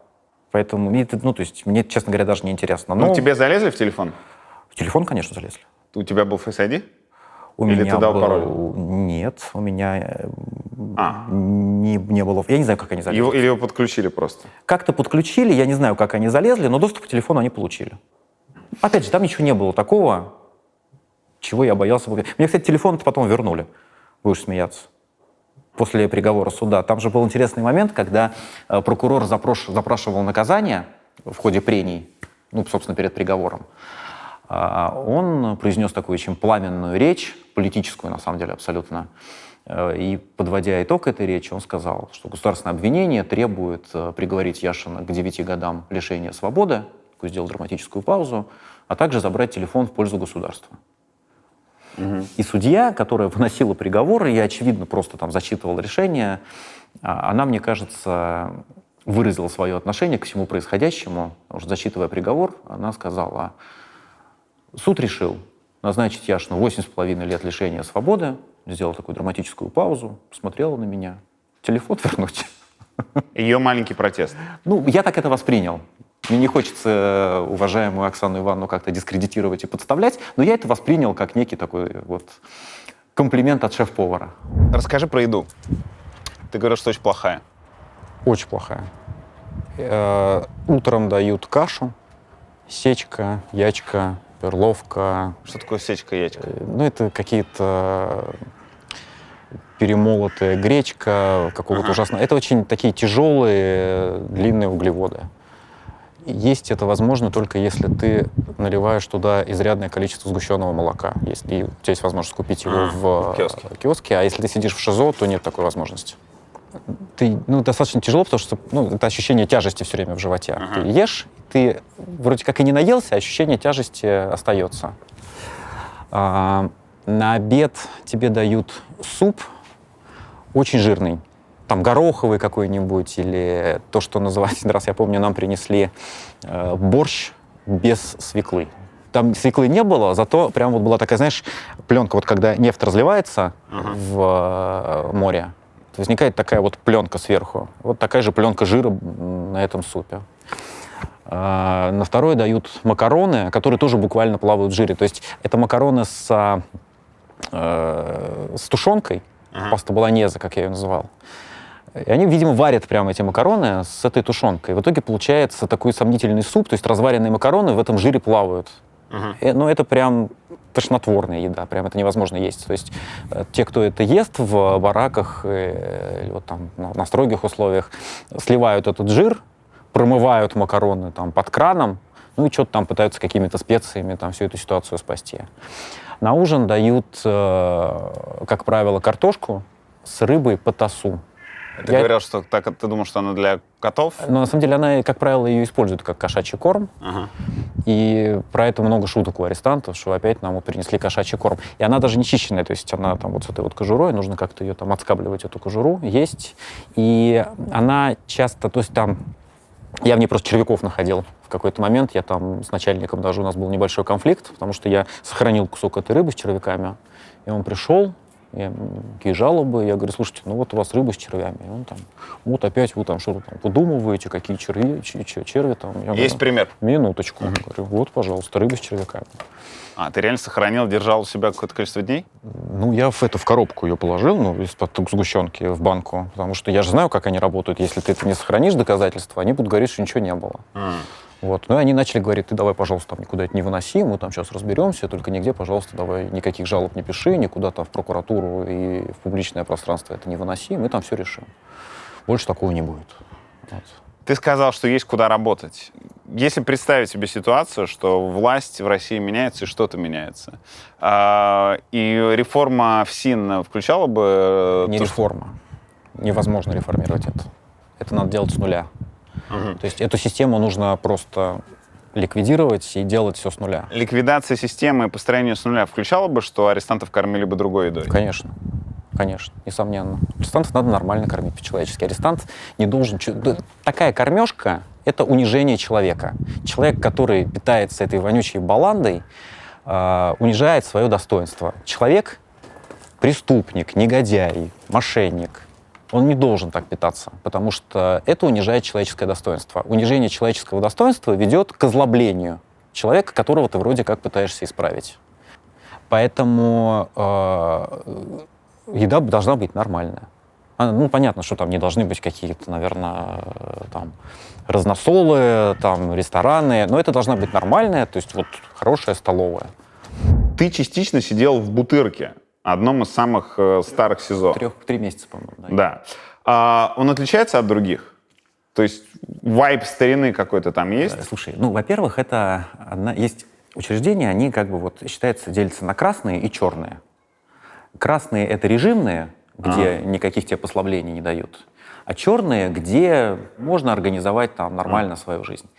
И, ну, то есть понятно, что там есть и телефоны, и там кто-то может там организовать себе выпивку, и, в общем, там люди, которые вот в этой среде ориентируются, они там могут жить. И меня поселили в камеру, там есть такой спецблок, но даже этот спецблок более или менее там есть движуха, что называется. И на самом деле у нас даже дорога была в камере. У нас было 4 человека в камере, и там даже дорога была. В Бутырке везде есть дороги, чтобы ты понимал. Что за дорога? Дорога — это система коммуникации между камерами. Ага. То есть веревочки спускаются из одной камеры в другую, к ней привязывается носок, и в этом носке передается груз. Это такая, достаточно простая, но такая изящная система. Нужно просто уметь это делать. И там после 10 вечера происходит наладка дорог, что как называется. И вот происходит коммуникация между камерами. Там кто-то там какие-то эти малявы передает с записками в другую камеру, когда нужно что-то сообщить. Кто-то передает там сигареты, кто-то чай передает. В общем, происходит вот эта вот коммуникация. И иногда с помощью этих дорог в камеру может зайти мобильный телефон. И был любопытный момент, когда только-только я заехал в эту камеру, к нам зашел мобильный телефон по дороге. И мне мужики говорят, может, тебе там позвонить надо? Я, подойти к колодцу и не напиться, глупо как-то. И я позвонил. Кому? Я позвонил маме и там 2 своим подругам. И очень был доволен. Думаю, это что нужно вообще? А ты должен за это заплатить что-то? Или... Там есть там какая-то система взаимозачетов, там, не хочу вдаваться в детали. В общем, был очень доволен. Думаю, надо же, вот если там будет, если будет время от времени возможность как-то еще и звонить, прекрасно. Но быстро для меня это закончилось, потому что, значит, меня арестанты пригласили на разговор через какое-то время, там буквально на следующий день. И сказали, слушай, там ваша камера порядочная, у нее заходит телефон там регулярно, но тебе звонить больше не надо. Подставляешь других? Дело в том, что на следующий день приехали сотрудники ФСБ и капитально вздрючили бутырских оперов. И сказали, что если еще раз этот персонаж куда-то позвонит, то они разгромят там все просто. И заберут все телефоны. Там. А ты же понимаешь, что телефоны появляются, потому что есть некая коррупционная составляющая. И мне арестанты сказали, что ты должен с пониманием к этому отнестись, к тебе особое внимание. Это называется «ты заточкован». Заточкован? Заточкован. Есть такой термин. Ты заточкован, то есть ты взят на контроль. От слова «точка». Да. Ага. То есть напротив твоей фамилии стоит точка. И поэтому у вас будет в камере телефон там регулярно появляться, ты, пожалуйста, им не пользуйся, потому что просто из-за тебя могут проблемы быть у арестантской массы. Я абсолютно с пониманием к этому отнесся и больше телефоном не пользовался. Они узнали, что ты звонил, потому что они слушают этот телефон или слушают маму? Я не знаю. Но что-то они слушают. Вполне вероятно, что они этот телефон слушали. Ты еще говорил, что в Бутырке просто везде, как у себя дома, гуляют коты. Котов много. Коты, кстати, во многих тюрьмах гуляют. И они могут чуть ли не даже в эту штуку, где вам подают письма и все остальное, в камеру зайти. Я тебе больше скажу, в некоторых камерах живут коты. То есть там же кошки есть, которые иногда рожают котят. И арестанты, которые сидят долго, там по некоторым статьям люди там по 2, по 3 года могут сидеть, там по 159 статье мошенничества. Как правило, очень долгие следственные действия, и люди могут там 2-3 года сидеть, ждать суда в этой Бутырке. И они берут там маленького котенка, и он остается у них в камере, они живут с этим котом. Это же как у Шаламова. Это как у Шаламова. Передать собственную тоску по ласке животному, да? Да. Тут был эпизод же в Бутырке, я писал тоже об этом в соцсетях, когда мужика неожиданно освободили, он там долго сидел по 159 статье, завел себе котенка, а потом поехал на продление меры пресечения, ему неожиданно дали домашний арест. А кот остался. И там были очень долгие переговоры, там правозащитники помогали, и в конце концов договорились с администрацией Бутырки. Пришла жена к воротам, и буквально сотрудник администрации на руках вынес этого котенка и через ворота тюрьмы передал на руки этого котенка жене арестанта, который отправился под домашний арест. Трогательно. Абсолютно. Я тебе скажу, что во многих тюрьмах есть коты, и в лагере, кстати, где я был, тоже котов очень много. Это не просто так. Коты помогают решать проблемы с мышами. Дело в том, что мыши — огромная проблема лагерей и тюрем. Они прогрызают баулы, едят запасы. Мыши или мыши и крысы? Там, где я был, были в основном мыши. И коты, в общем, помогают эту проблему решить. То есть не только в ласке дело, а... Не только. Есть еще и практический момент составляющий. Ты в курсе, насколько на Ютубе популярны видеоролики про то, как правильно заходить в хату? Нет. Миллионы просмотров. Ну, мне тоже надо, видимо, снять. Миллионы просмотров. Это действительно важный ритуал, и ты с ним тоже сталкивался. Ну, я с ним сталкивался, когда я... Ну, мне проще было, потому что все-таки меня знают. У меня это в Капотне, это первый изолятор, в котором я оказался, СИЗО-7, московское СИЗО-7 Капотня. Это считается транзитный изолятор, где люди на карантине проводят там 2-3 недели, после этого едут в какой-нибудь централ, где уже сидят основное время. Но меня, значит, я там посидел сначала один, и потом меня перевели в общую камеру, в общую хату. И со шконки сверху спрыгнул такой мужик крепкий, в майке алкоголички. Такой прям. И, значит, подошел ко мне, я стою с этим матрасом своим в обнимку. Он там, давай, бросай матрас. Че, кто вообще по жизни? Че, как? Там, что именно, какая? Что за беда? Что за беда, это, значит, какая у тебя статья? Ага. Вот, ну, я что-то там про себя рассказал. Это ночь уже была, меня перевели ночью. Я что-то, там, все ли ровно у тебя по жизни, там, порядочный ли ты арестант, там, и так далее. Вот, и там парень был на соседней шконке, он говорит, там, Валерьевич, это Яшин, это оппозиционер. То обсуждали, что он заехал, там, у него нормально, все ровно, ты его там, не прессуй, мол, его. Вот, и поэтому он, да, ну ладно, ну, там, падай, вон, давай, вот на эту шконку, там, падай. Утром поговорим. Вот, поэтому у меня все так лайтово достаточно было, но я наблюдал, как другие заходят в камеру, и иногда люди как-то прям теряются. Ну, то есть он там, например, может там спросить, там, человек заходит, там какой-нибудь парень там с длинными волосами, он там, ну что там, под хвост не балуешься? Точно не балуешься? Смотри, если выясним тебе там... А если, как бы это в нормальную речь привести, а если человек действительно гей и заходит в камеру? Он то... должен обозначиться. Он не должен заходить в хату, где сидят, значит, так называемые порядочные арестанты. Он должен обозначиться и отправиться в камеру, где сидят... Геи. Ну, Давай так. Не обязательно геи, где сидят люди, которые не могут жить в общей массе, вот, с точки зрения этих понятий. И для них есть специальные отдельные камеры. А он обозначается для администрации или для... Для арестантов он обозначается, вызывается после этого оперативный сотрудник, ему говорят, что, значит, вот выяснились некоторые обстоятельства у этого молодого человека или там не молодого человека, он в этой камере находиться не может, его надо перевести в другую оперу.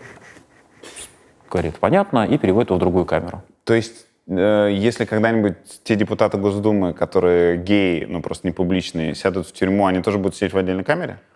Если не изменится система, то да. Ну, как они сейчас же вот заезжают как-то. Ну, опять же, понимаешь, это же такой момент, когда ты... Я понимаю, что ты троллишь, но я... Не, ну вы их, да. Ну, на самом деле, мне просто интересно узнать про порядки, и ты поймешь... На самом деле, ты...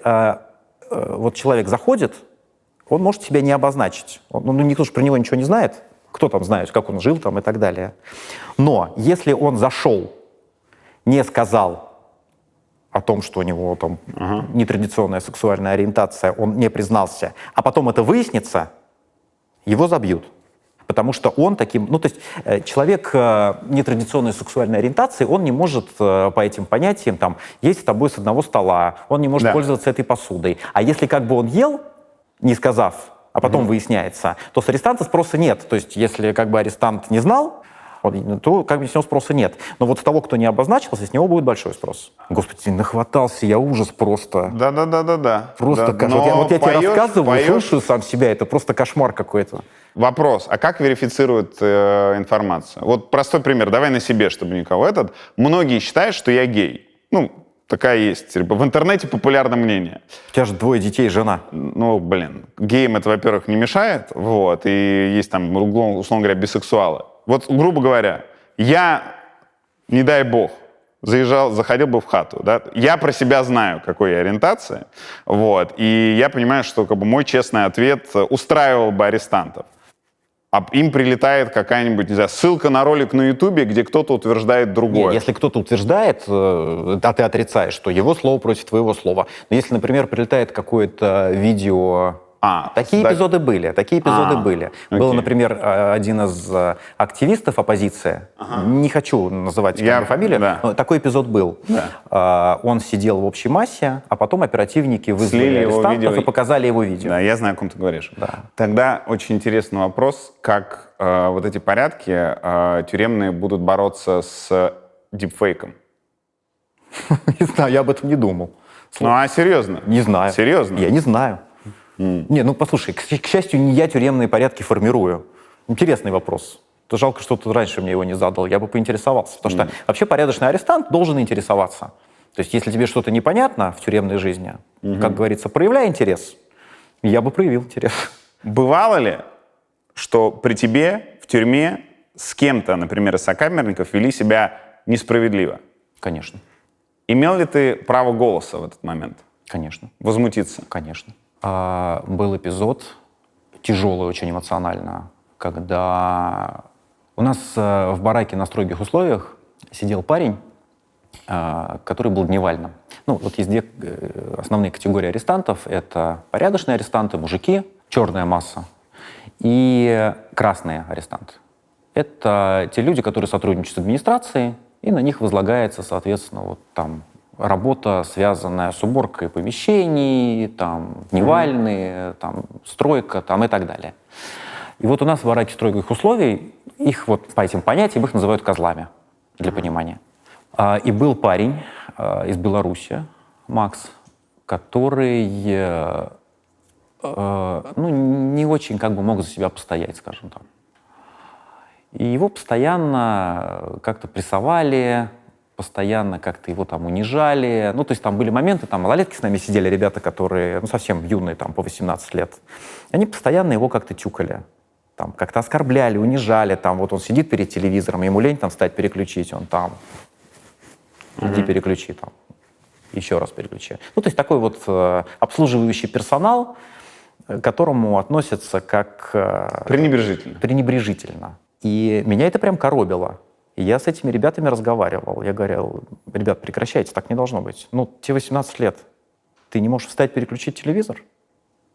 Были конфликты даже. То есть я в какой-то момент, вот был у нас парень, и я ему прям, сделал замечание, я говорю: ты не можешь сам встать, переключить телевизор? Тебе зачем для этого нужен Макс? Тебе нужно самоутвердиться? Прекрати себя так вести. И он начал на меня как-то бычить так прям в ответ, и говорит: пойдем, мол, разберемся. Пойдем, выйдем, разберемся. И мы вышли, и когда остались вдвоем, слушай, я там спокойный человек. Я ему говорю: давай поговорим. Вот почему ты проявляешь такую агрессию? Почему ты так себя ведешь? Вот. И в итоге мы, сошлись на том, что он согласился с тем, что я прав, но оскорбился на то, что я ему публично сделал замечание. Он сказал: ты же мог меня вот отвести и сказать мне это лично. Зачем ты меня унижаешь при других? Зачем ты мне делаешь замечания при других людях? Я это принял. Я говорю: окей, давай договоримся. Если у меня к тебе какие-то там претензии и вопросы, я тебе буду говорить лично. Но все-таки главный вопрос в том, как ты себя ведешь по отношению к Максу. Так быть не должно. Нельзя человека унижать, и уважающий себя человек не должен так себя вести. Ты молодой парень, тебе 18 лет, у тебя вся жизнь впереди. А мне там уже 5-й десяток. И вот я тебе говорю, что так уважающий себя мужчина не должен себя вести по отношению к тому, кто слабее. Ты не его этим унижаешь, ты себя этим унижаешь. Не надо так себя вести. И надо сказать, что он довольно адекватно на это отреагировал. Но там и другие были такие ребята, юные совсем. И они, ты знаешь, вот интересно, они когда по одному с ним общались, они нормально. Но как только они вот собирались втроем, они как волчата. Они прям вот как будто, друг перед другом нужно было им самоутвердиться. И все закончилось, на самом деле, довольно драматично. В какой-то момент вот этот вот парень, с которым я разговаривал, забежал ко мне в пищевую комнату, я что-то писал, какие-то на письма, по-моему, отвечал, и говорит: пойдем срочно, там проблема. И мы с ним забежали в туалет, а Макс этот сидит и ногтями раздирает себе лицо. Прям вот слоями снимает кожу со своего лица, и он ее расцарапал просто до какого-то совершенно чудовищного состояния, и вечером его госпитализировали. Это типа жест отчаяния был. Это не жест отчаяния, у него был нервный срыв. У него случилось... он, откровенно говоря, в целом такой парень был достаточно пограничный, и я после этого, на самом деле, с этими ребятами тоже говорил. Я говорю: то, что произошло, это на самом деле относительно мягкий исход событий, потому что, вот, слава богу, он всего лишь себе расцарапал лицо. А если бы он ночью вздернулся там, вы как бы потом с этим жили? Вот если бы мы с утра зашли, а он там висит, вы бы как потом с этим жили? Ну и как, их это тронуло? Мне показалось, что да. Мне так, я не знаю, я же не могу в голову залезть. Но мне пока, ну, то есть они, по крайней мере, с этим не спорили, и как-то по виду мне казалось, что они, ну, как-то прониклись. Мне так кажется. Как ты узнал про смерть Алексея Навального? Новость о его убийстве вообще пришла в пятницу, как ты помнишь. И один из тюремщиков мне об этом сказал. Ну так, причем между делом. Он там сказал, что там, слушай, там в новостях Навального убили. Убили, он сказал. Да, Тюремщик, сотрудник. да.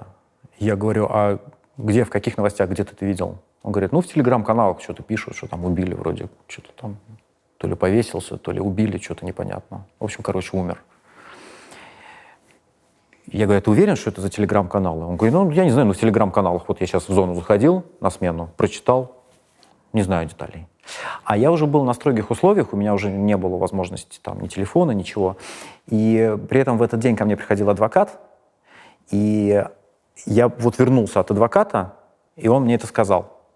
И у меня уже не было возможности как-то проверить, уточнить. Но я не воспринял это всерьез, откровенно говоря, потому что про Навального постоянно были какие-то там алармические новости, что он там... Я помню, когда вот он как раз в Харп отправлялся на этап, была новость, что он там на этапе умер там, и так далее. Ну, то есть постоянно как-то какие-то были подобные вбросы. Вот. И я как-то так спокойно досидел до понедельника. Ну, держал, конечно, это в уме. Думаю, ну, это какая-то чушь. И в понедельник ко мне пришел адвокат, который мне, собственно, и сказал. То есть ты 3 Ну, дня... я зашел, первым делом спросил, я говорю, слушай, что там про Алексея говорят? Говорят, его больше нет. Я говорю, в смысле? Его убили. Это правда. Ты 3 дня не знал? Ну, как? У меня была вот информация, Ну, я да. не воспринимал ее всерьез. Нет, просто очень говорит про изолированность жизни зэков.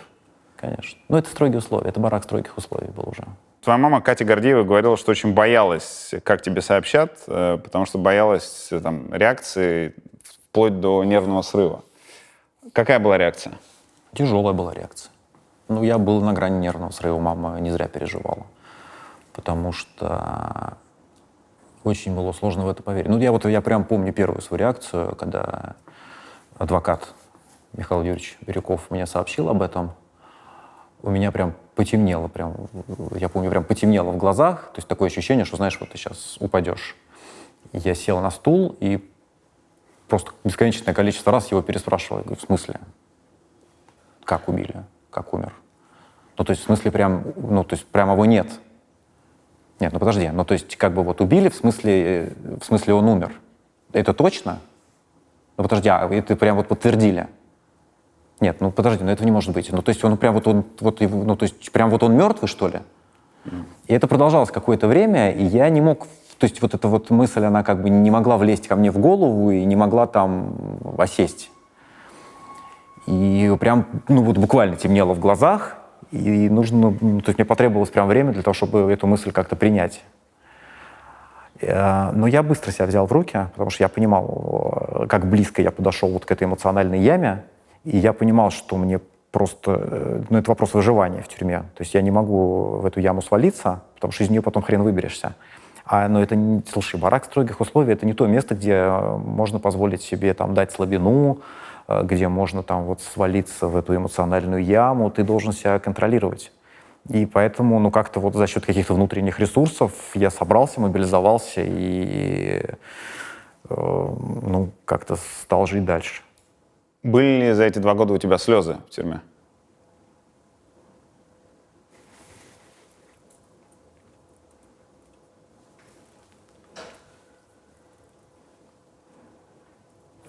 Один раз, в самом начале, когда меня привезли на Петровку, 38, я писал письмо маме и понял в какой-то момент, что плачу.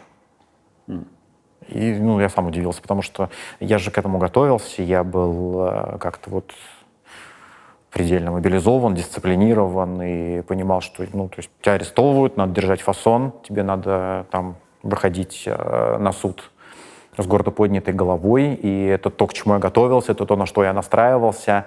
Вот меня вечером, как раз, да, правильно, вечером после суда меня привезли в камеру, когда мне выбрали меру пресечения, и вернули меня в камеру. В тот день я один был в этой камере. Я сел писать письмо маме, и сам в какой-то момент не понял, почему я плачу. А почему? Я переживал за маму. Я переживал за маму, потому что мне было очень страшно от того, как она отреагирует, и вообще, насколько она сможет это все принять, и как она сможет с этим жить.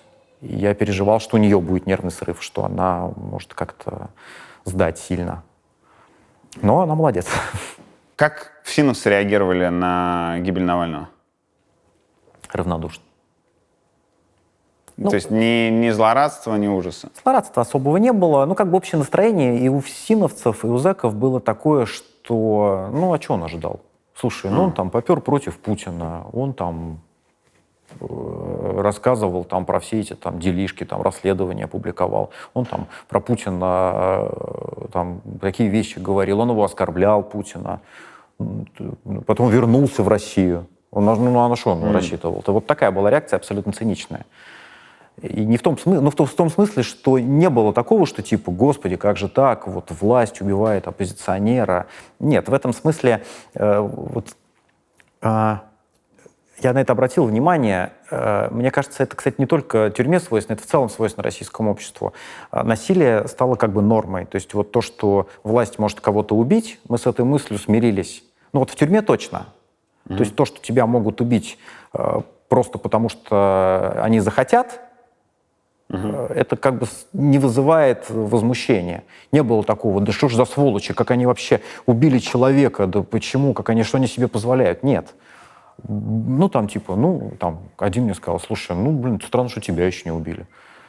Причем не то, чтобы, знаешь, меня обидеть как-то хотел, или расстроить, или напугать, а абсолютно такое искреннее недоумение. То есть если ты выступаешь против власти, и тебя убивают, это вроде как естественно, это вроде как нормально. И нас действительно к этому, я подумал о том, что нас действительно к этому приучают, к этой мысли. Рутинизируют? Да. Вы были знакомы 23 года? Ваша последняя встреча — это вот та по видео в суде? Последняя встреча... Да. Ты о какой говоришь? Когда классная роба? Да, совершенно верно. Это наша последняя встреча. А физически? В суде во Владимире? Мы не смогли, я не смог даже руку ему пожать, но физически видел я его в Покрове, когда приезжал на суд свидетелем. Что называется, там обнять и пожать руку, я ему смог последний раз в августе 2020 года. До отравления? Накануне отравления. Мы с ним собирались на концерт идти в конце августа. Был концерт «Заточки». О, да. Приехал Новый Шериф. В городе Новый Шериф. Это одна из моих любимых групп. И я как раз Навального познакомил с их творчеством, и Навальный тоже стал их абсолютным фанатом. У него была любимая песня про автозак. Про любовь чувака, который на митинге крутит, и девчонки. Да, он же даже Юлю поздравлял с днем рождения в Инстаграме, цитаты из этого трека. И я ему, собственно, я сидел какой-то этот свой административный срок в спецприемнике, услышал Шерифа по радио, и вышел, загуглил, послушал их песни и скинул несколько треков Навальному со словами, что, чувак, тебе это 100% понравится. И он абсолютно так и получилось. И мы в конце августа должны были идти на концерт. Причем я познакомился с солистом «Заточки», с Юрцом. Я ему написал, говорю, мы к тебе придем с Навальным. Но не пришли, потому что Навального отравили и увезли в Берлин. Допустим, лет через 20 у тебя будут дети, которые уже нагуглят, кто такой Навальный, и попросят тебя объяснить. Много чего в мире уже к тому моменту случится, многое забудется, но они попросят тебя рассказать одним коротким абзацем, кто такой Навальный и что он вообще сделал. Что это будет за абзац? Я скажу, что это был человек, который показал мне, как можно достойно, честно и открыто прожить свою жизнь, воодушевив огромное количество людей вокруг. Наверное, так. Ты дал интервью «Дождю» через день или через 48 часов после освобождения. Тебя спросили, каким ты видишь будущее войны в Украине, и ты сказал, что надо садиться за стол переговоров. Спустя сутки ты вышел на стрим и сказал: если вы позволите Путину сожрать Украину, он 100% пойдет дальше. Вот без иллюзий. Сожрать. Если вы позволите Путину сожрать Украину. Да, это прочитаю. Вот без иллюзий. Если вам кажется каким-то людям в немецких коридорах власти, что давайте отдадим Путину Украину или часть Украины, и он этим удовлетворится, насытится и после этого остановится, этого не будет. Такую мягкость и компромиссность диктаторы и тираны всегда воспринимают как слабость. Сдадите Украину Путину, получите сами. Потому что Путин обязательно после этого придет в страны Балтии, в Польшу. Для многих это прозвучало, то, что сказал «Дождю», и то, что сказал на стриме, это прозвучало как противоречащие друг другу вещи. Объясни, пожалуйста. Ну, здесь нет противоречия. На самом деле, действительно, не очень удачное было интервью «Дождю», потому что я буквально там сутки как оказался на свободе и не очень удачно как-то сформулировал свои мысли. Но речь не шла о том, что необходимо провести переговоры о сдаче территорий. Я совершенно не это имел в виду. Понятно, что только Украина может решить, когда и в каком формате надо вести переговоры. И я не имел в виду, что Украина должна там обменивать свои территории на мир. Я имел в виду о том, что рано или поздно все равно какие-то переговоры о мире должны начаться в том формате, который будет приемлем для украинской стороны. И вряд ли, как мне кажется, на этих переговорах Украина будет говорить об отчуждении своих территорий. Это тоже совершенно очевидно. Поэтому это вопрос того, что я, конечно, немножко выпал из контекста за 2 года в тюрьме и не очень понимал, что есть какие-то слова-триггеры, там, да, которые вот если ты сейчас произносишь, они вызывают там ожесточенную реакцию, раздражение и нервозность. И очевидно, что слово «переговоры» — это именно то слово-триггер. То есть ты произносишь слово «переговоры», и никто не слушает уже, что ты имеешь в виду. Это воспринимается как вот некий там кремлевский нарратив. Я этого не знал, то есть я выпал из контекста, я этого не знал. Но, по сути-то, моя позиция никогда не менялась там, с 2014 года. Я говорил и продолжаю говорить о том, что необходимо вывести войска с территории Украины. Я говорил это на своих стримах до войны, я говорил это в последнем слове на суде, и я сейчас говорю все то же самое. Ну, смотри, сразу несколько вещей. Во-первых, переговоры не всегда кремлевский нарратив.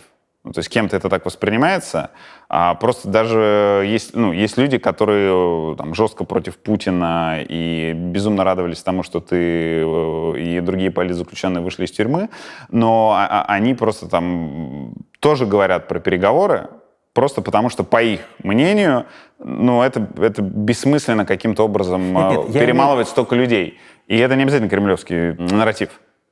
Я имею в виду, что это воспринимается, это слово, вот это вот само слово, оно становится как триггер, да? Вот есть, как мне кажется, вот я успел там понять за эти дни, есть достаточно большая часть общества, и украинского, и там среди россиян, которые реагируют на какие-то слова-триггеры. То есть вот ты произносишь это слово, и тебя сразу начинают в чем-то подозревать. Хотя ты этого не имеешь в виду. И не всегда есть возможность объяснить, что ты имеешь в виду, потому что уже тебя не слушают. Ты вот произносишь это слово, и тебя уже не слушают. И я это учту. То есть я 2 года находился вне этой информационной повестки, и я там не сразу сориентировался, какие слова, как воспринимаются сейчас в обществе. А надо ли это учитывать? Мне кажется, надо, конечно. Потому что ты же хочешь, чтобы тебя слышали. У тебя же нет задачи, чтобы просто вот там вызвать раздражение. Ты хочешь свою точку зрения донести до людей. Чтобы тебя слышали, надо выбирать такие формулировки, чтобы твоя мысль дошла до людей. А не помешает ли это, например, политик же иногда и транслирует непопулярные мысли. А ты же сам говорил, что бывает история, когда дилемма. Вот есть дилемма, когда оба варианта плохие. Послушай, я пытаюсь объяснить, я пытаюсь сказать, что ты можешь свою мысль донести по-разному, да? Ага. Вот ты можешь какую-то ситуацию описать отстраненно, да? А можешь, извини, там, описать эту ситуацию на примере там, твоей мамы. и ты скажешь, слушай, при чем здесь моя мама? Какого черта вообще ты говоришь про мою маму? Не надо трогать там маму, там, да? Просто объясни таким образом, чтобы человек спокойно воспринял твою мысль.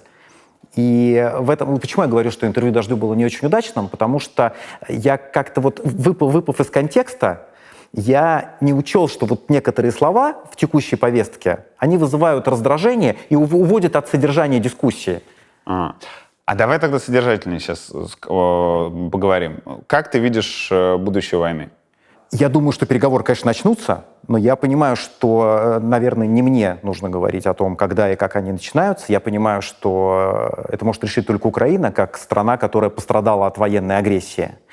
И инициировать эти переговоры может только Украина на тех условиях, которые она считает для себя приемлемыми.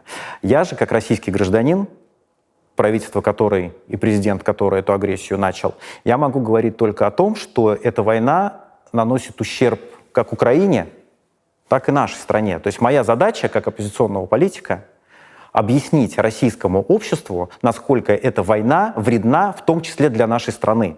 Потому что у нас же сейчас в России идет дискуссия о том, что если ты против войны, значит, ты не патриот. А я пытаюсь объяснить российскому обществу, что на самом деле патриотическая позиция — это быть против этой войны, против агрессии, что России не нужна украинская территория, у нас своей территории достаточно. И в интересах российского общества это прекратить. Я, собственно, объяснял это до войны. Я проводил стримы, на которых проводил эту мысль. Меня посадили за то, что я говорил про Бучу. Формальным поводом для моего ареста, составом уголовного дела, Стрим, было то, где ты говорил что про я Бучу, рассказывал про Бучу. И я объяснял людям, что то, что мы творим в Украине, это криминал, это военные преступления. Нельзя этого делать. И в этом, как мне кажется, роль ответственных политиков сегодня заключается. Мы должны апеллировать к российскому обществу с тем, чтобы оно начало осознавать трагедию этой войны не только для Украины, но и для нашей страны. Не, это понятно. Просто смотри, как это выглядело для многих. Выглядело это так, что вышел Яшин из тюрьмы и произнес очень непопулярную мысль, что мясные штурмы с обеих сторон гибнет огромное количество людей, надо сесть и что-то придумать, остановиться. И многие, еще раз, даже те, кто против Путина, против войны, но они как-то вот гуманистически, реально ли как-то смотрят на вещи, они подумали: ого, вышел мужик с яйцами, потому что никто такую мысль не озвучивал из других российских оппозиционных политиков. Ты, слушай, Явлинский говорит это. Ну, это ужасный пример. Ну, ты... это ужасный пример. Но, тем не менее, это так. Не, ну просто Явлинский, в отличие от тебя, в отличие от Явлинского, у тебя нет репутации человека, который заключил сделку с властью. Единожды или многократно, Нет, просто ты говорил про людей с яйцами.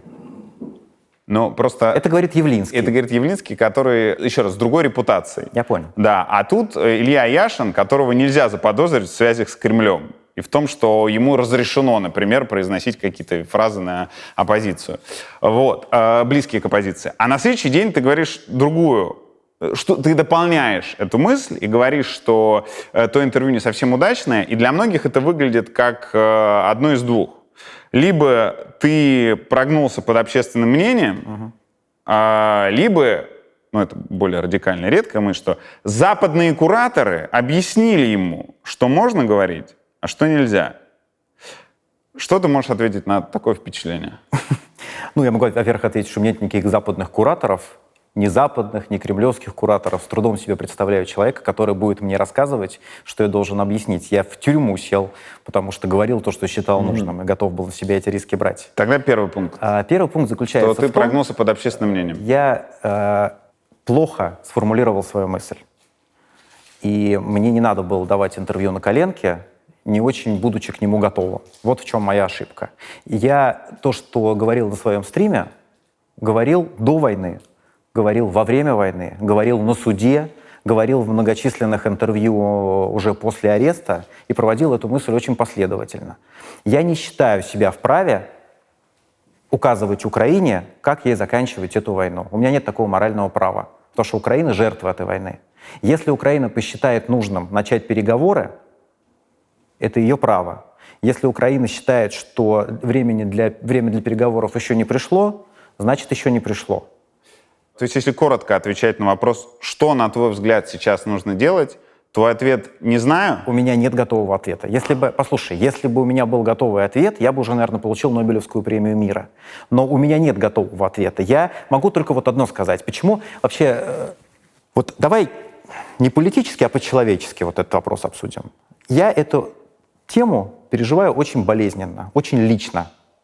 Война в Украине для меня не просто историческое или какое-то там политическое событие, на которое я смотрю со стороны. Война в Украине — это моя личная трагедия.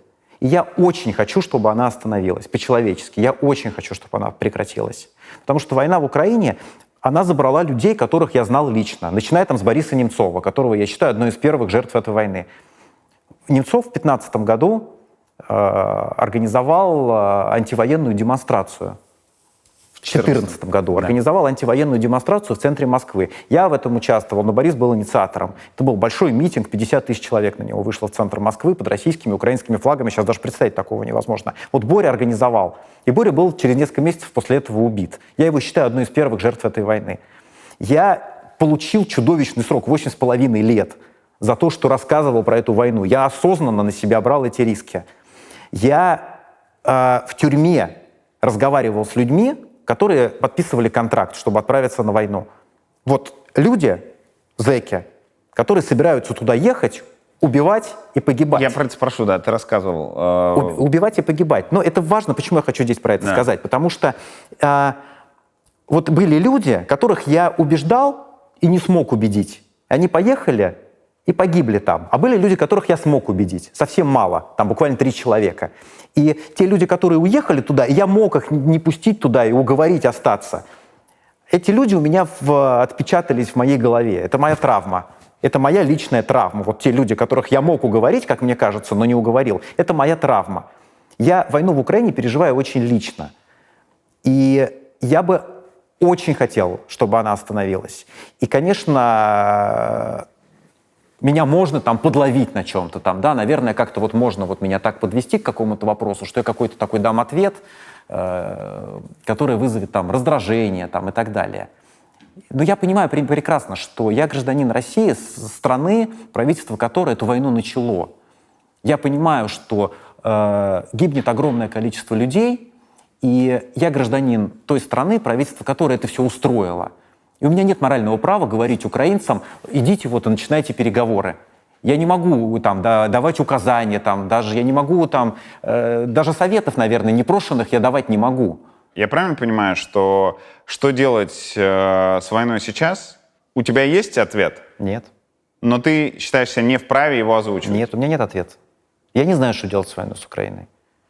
Я не знаю. Я знаю, что я могу делать вот на своем месте. Да? Я знаю, что я должен делать, я это делаю. Но как ее остановить, я не знаю.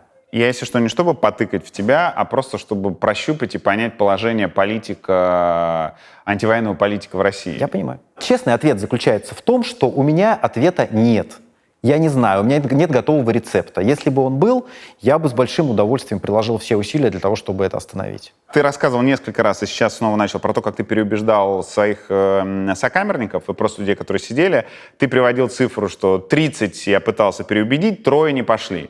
Несколько уточняющих вопросов, чтобы не повторяться. Ты рассказывал, что парень, который лежал на соседней шконке, он ушел, ты пытался его переубедить, он ушел, в первом же бою погиб. Откуда ты знаешь, что он погиб в первом бою? Из писем. Родственники переписываются, и его мама прислала письмо одному из парней, с которым я потом пересекся. Нас выводили в общую баню. Я тогда сидел на строгих условиях, и нас выводили в общую баню. И там иногда удается пересечься с другими арестантами. И я встретил парня из отряда, в котором я был, и который тоже вот там был с нами недалеко. И он мне про него рассказал, потому что мама прислала письмо. Приведи аргументы, которыми тебе кого-то удалось переубедить. Вдруг они кому-то пригодятся. Я приводил самые разные аргументы. Я приводил рациональные аргументы. Тебя убьют. Так. Если тебе кажется, что тебя не убьют, смотри пункт 1. Так. Потому что всех убивают. Если тебе кажется, что ты такой вот талантливый и сможешь там как-то пропетлять, смотри пункт 1. Тебя убьют. Ты зэк. тебя туда берут не для того, чтобы ты охранял склад, не для того, чтобы ты там водил машину, не для того, чтобы ты был там адъютантом какого-нибудь офицера. Тебя призывают для того, чтобы ты был пушечным мясом, потому что ты зэк. У тебя там не будет никаких прав, у тебя не будет никаких привилегий. Тебя отправляют для того, чтобы вот кинуть под пулеметный огонь. Ты в лучшем случае будешь покалечен. Потеряешь ногу, потеряешь руку, потеряешь полголовы и будешь жить до конца своей жизни инвалидом. Нахер никому не нужным. Поэтому цени свою жизнь. Никаких денег, которые тебе там заплатят, они тебе не вернут жизнь, которую тебя отберет эта война, и не вернут тебе части тела, которых ты лишишься. Эти деньги того не стоят. Не надо туда ехать, потому что ты погибнешь на этой войне. Я приводил моральные аргументы. Я говорил о том, что это, в принципе, неправильно. Вот ты едешь туда для того, чтобы заработать деньги. Но люди, которые там воюют, они защищают свою страну. Нормально брать в руки оружие и воевать, если враг приходит на твою землю. Вот если, знаешь, вот пришли враги и сожгли родную хату, нормально брать в руки оружие и защищать свой дом, свою страну, свою семью. Если к нам пришли, мы защищаем свою страну. Но ты не должен быть человеком, который идет в чужую страну и бывает защитником чужой страны. Тем более посмотри, сколько там преступлений совершается. Вот я конкретно рассказывал про Бучу, за которую я сидел. Ты не должен быть среди тех, кто идет в чужую страну, убивает, сжигает, совершает военные преступления. Не будь таким человеком. Ну, тебе с этим жить. Даже если ты выживешь, тебе потом вот с этим как-то надо жить и как-то мириться. И тебе кажется, что это все так легко, но нет, ты это вот все увидишь, эту грязь, кровь, и тебе потом придется как-то к этому адаптироваться. Не надо. Я приводил религиозные аргументы. Если я видел у человека, например, крест, ну вот конкретный пример, со мной сидел мужик в «Медведе», который там был и который вот все мечтал вернуться обратно. Тот, которого за торговлю оружием посадили? Совершенно верно. И Он был в Украине, вернулся. Он не вернулся, его арестовали прямо на фронте. Потому что он там торговался? Ну, что-то как какие-то там, да, были у них истории с торговлей оружием. Его арестовали, его вызвали в Москву, буквально вот из окопов.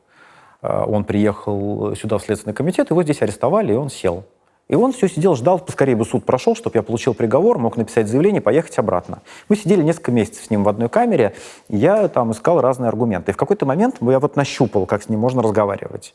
Мне прислали какую-то там книжку религиозную, там историю религии. Я вижу, что он увлекся, и я начал с ним разговаривать. Я говорю: послушай, ну вот ты же верующий человек. В Библии сказано: не убий. Ну как вот, ну ты поедешь, ты там убиваешь, там, ну как, ну это же грех.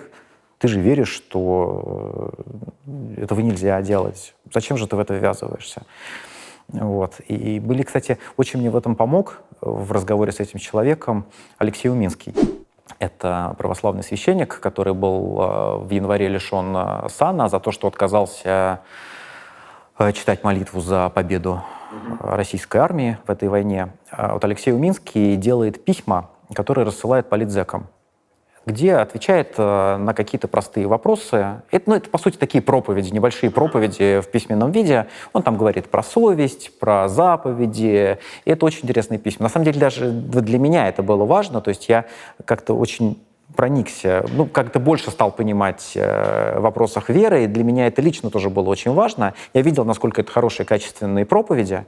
И как они трогают, достают до сердца и до души. И я начал ему эти лекции давать читать. Я говорю: слушай, тут мне вот письмо пришло интересное, я вот видел, ты там читаешь. Да, вот тоже почитай, там, когда будет время, там, может, тебе интересно будет. И он начал их читать в какой-то момент. Слушай, а можно я оставлю себе? Я говорю: конечно, оставь.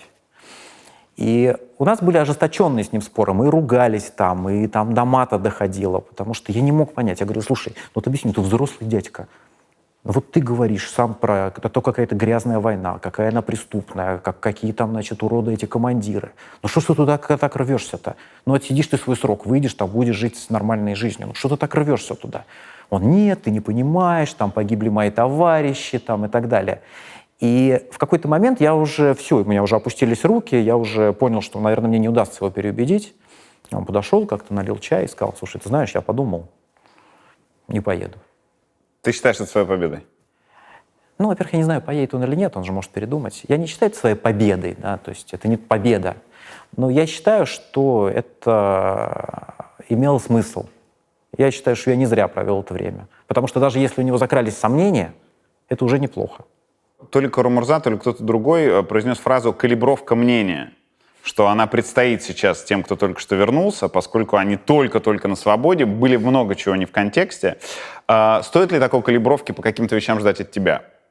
И вот то, что произошло с твоими фразами про Украину, это из этой серии? Ну, я думаю, что да, потому что мы же выпали реально из контекста. Я знаю, что тут происходили какие-то большие там дискуссии, скандалы, были большие политические темы, которые мы либо вообще пропустили, либо наблюдали со стороны. Ну да, в каких-то вещах надо... Я не назвал бы это калибровкой прям, но просто надо разобраться в каких-то вещах чуть глубже, прежде чем о них рассуждать и чем высказываться на эту тему. Ну да. Надо посмотреть какие-то видео большие, которые там не успели, посмотреть какие-то интервью. Я некоторые из них там видел в текстовом виде, но хотелось бы все-таки уже как-то так более глубоко. Ну, время. Короче, нужно время. Нужен там месяц хотя бы, чтобы... А насколько правильно настолько публично быть все это время? Разве неправильно? Я не буду. Я сейчас... Чуть подзатихнуть. Я подзатихну. Пардон, если это как совет звучит. Нет, это абсолютно правильная постановка вопроса, и так и случится. То есть я понимаю, что, выйдя спустя 2 года из колонии, я должен удовлетворить некоторые общественные интересы. Там, да? Я понимаю, что я не может такого быть, что я вышел и замолчал. Я должен ответить на некоторые вопросы, связанные в том числе с обменом, там, подтвердить свою позицию, прояснить какие-то непонятные моменты людям. Это моя работа. Я должен объясниться с обществом. Но, разумеется, через какое-то время я немножечко от этого отойду, и мне надо будет взять паузу. Ну, во-первых, потому что мне нужно отдохнуть. Просто физически и психологически. Мне нужен какой-то детокс. Потому что, шутки шутками, но 2 года тюрьмы — это серьезный стресс для организма и для психики, и мне нужна пауза. Я хочу там восполнить дефицит витамина D, пока еще лето и есть солнце. Мне нужно там немножечко там как-то восстановить режим питания, там, наверное, как-то начать спортом заниматься, чтобы физически себя в форму привести, подышать воздухом, почитать и посмотреть все то, что я пропустил. И после этого я восстановлю полностью свою работоспособность и выйду уже там на какие-то нормальные проектные мощности.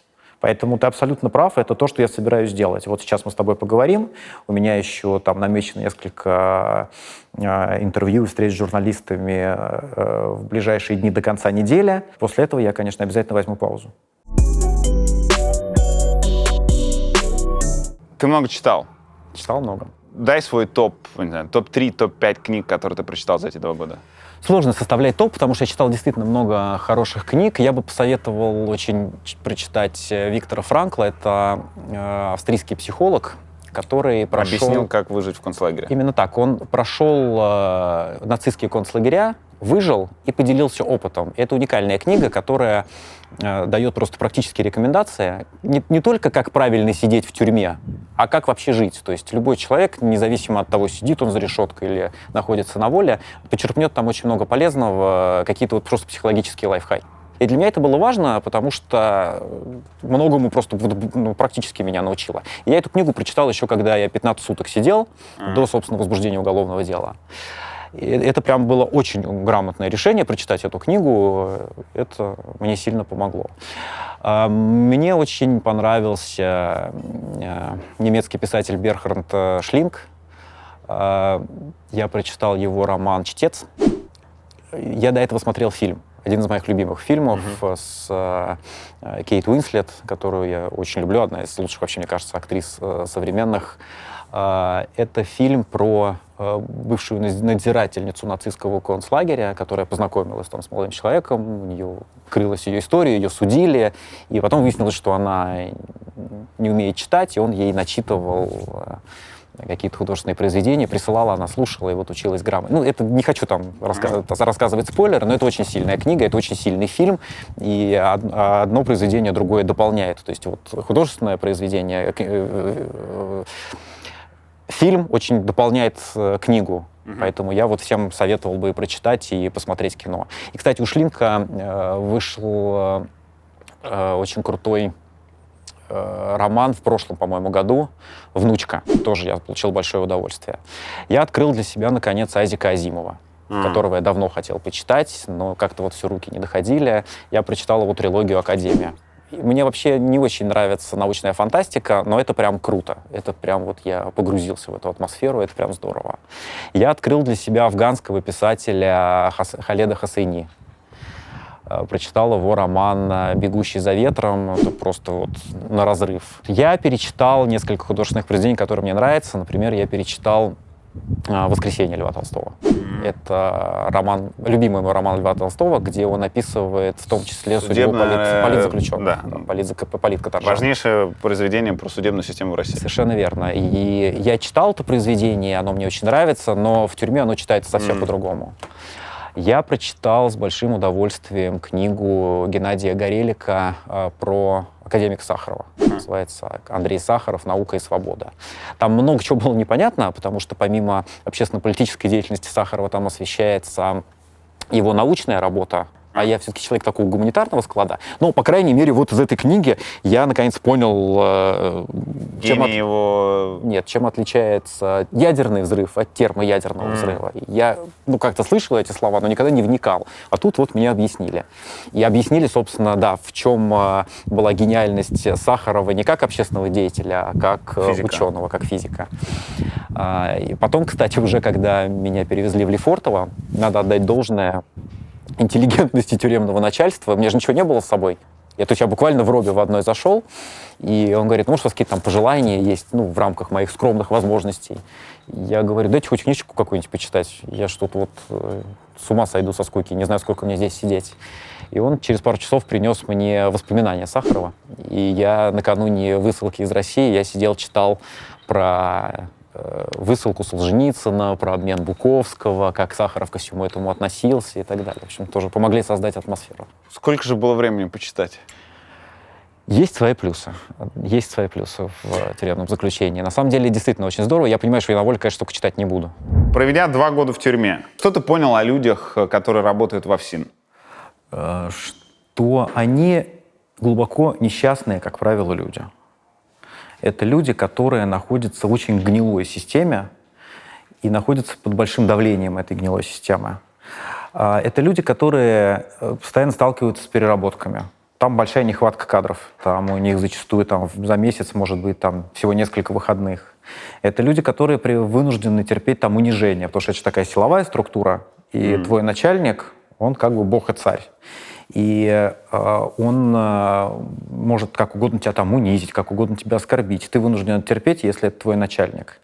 Ты зачастую вынужден выполнять какой-то функционал, который совершенно тебе не свойственен. То есть как бы твоя работа не подразумевает этот функционал. Начальник оперчасти может ходить локалки открывать. Вот у нас начальник оперчасти в колонии. Локальная зона, то есть грубо говоря, зэкам двери открывать, куда их заводить, или баланду разносить. У нас начальник оперчасти в какой-то момент мне сказал, ты знаешь, вообще, конечно, Навальный мне не очень нравится, но я читал его интервью, он когда сказал, что тут все неправильно организовано, потому что начальник оперчасти локалки зэкам открывает, и тут какой-то бардак. Я понимаю, что человек дело говорит. И это к вопросу о том, что Навальный же профсоюз с работников ФСИН хотел сделать. Да. И почему ты так говоришь? Потому что в методичках ФСИНовских попытка заключенного создать профсоюз, чего угодно, какую-то общественную организацию воспринимается чуть ли не как организация бунта. То есть это приравнивается то есть примерно на одном уровне. Организация бунта и попытка организовать какое-то сообщество. Но со стороны это выглядело как такой неожиданный и потенциально эффективный политический шаг.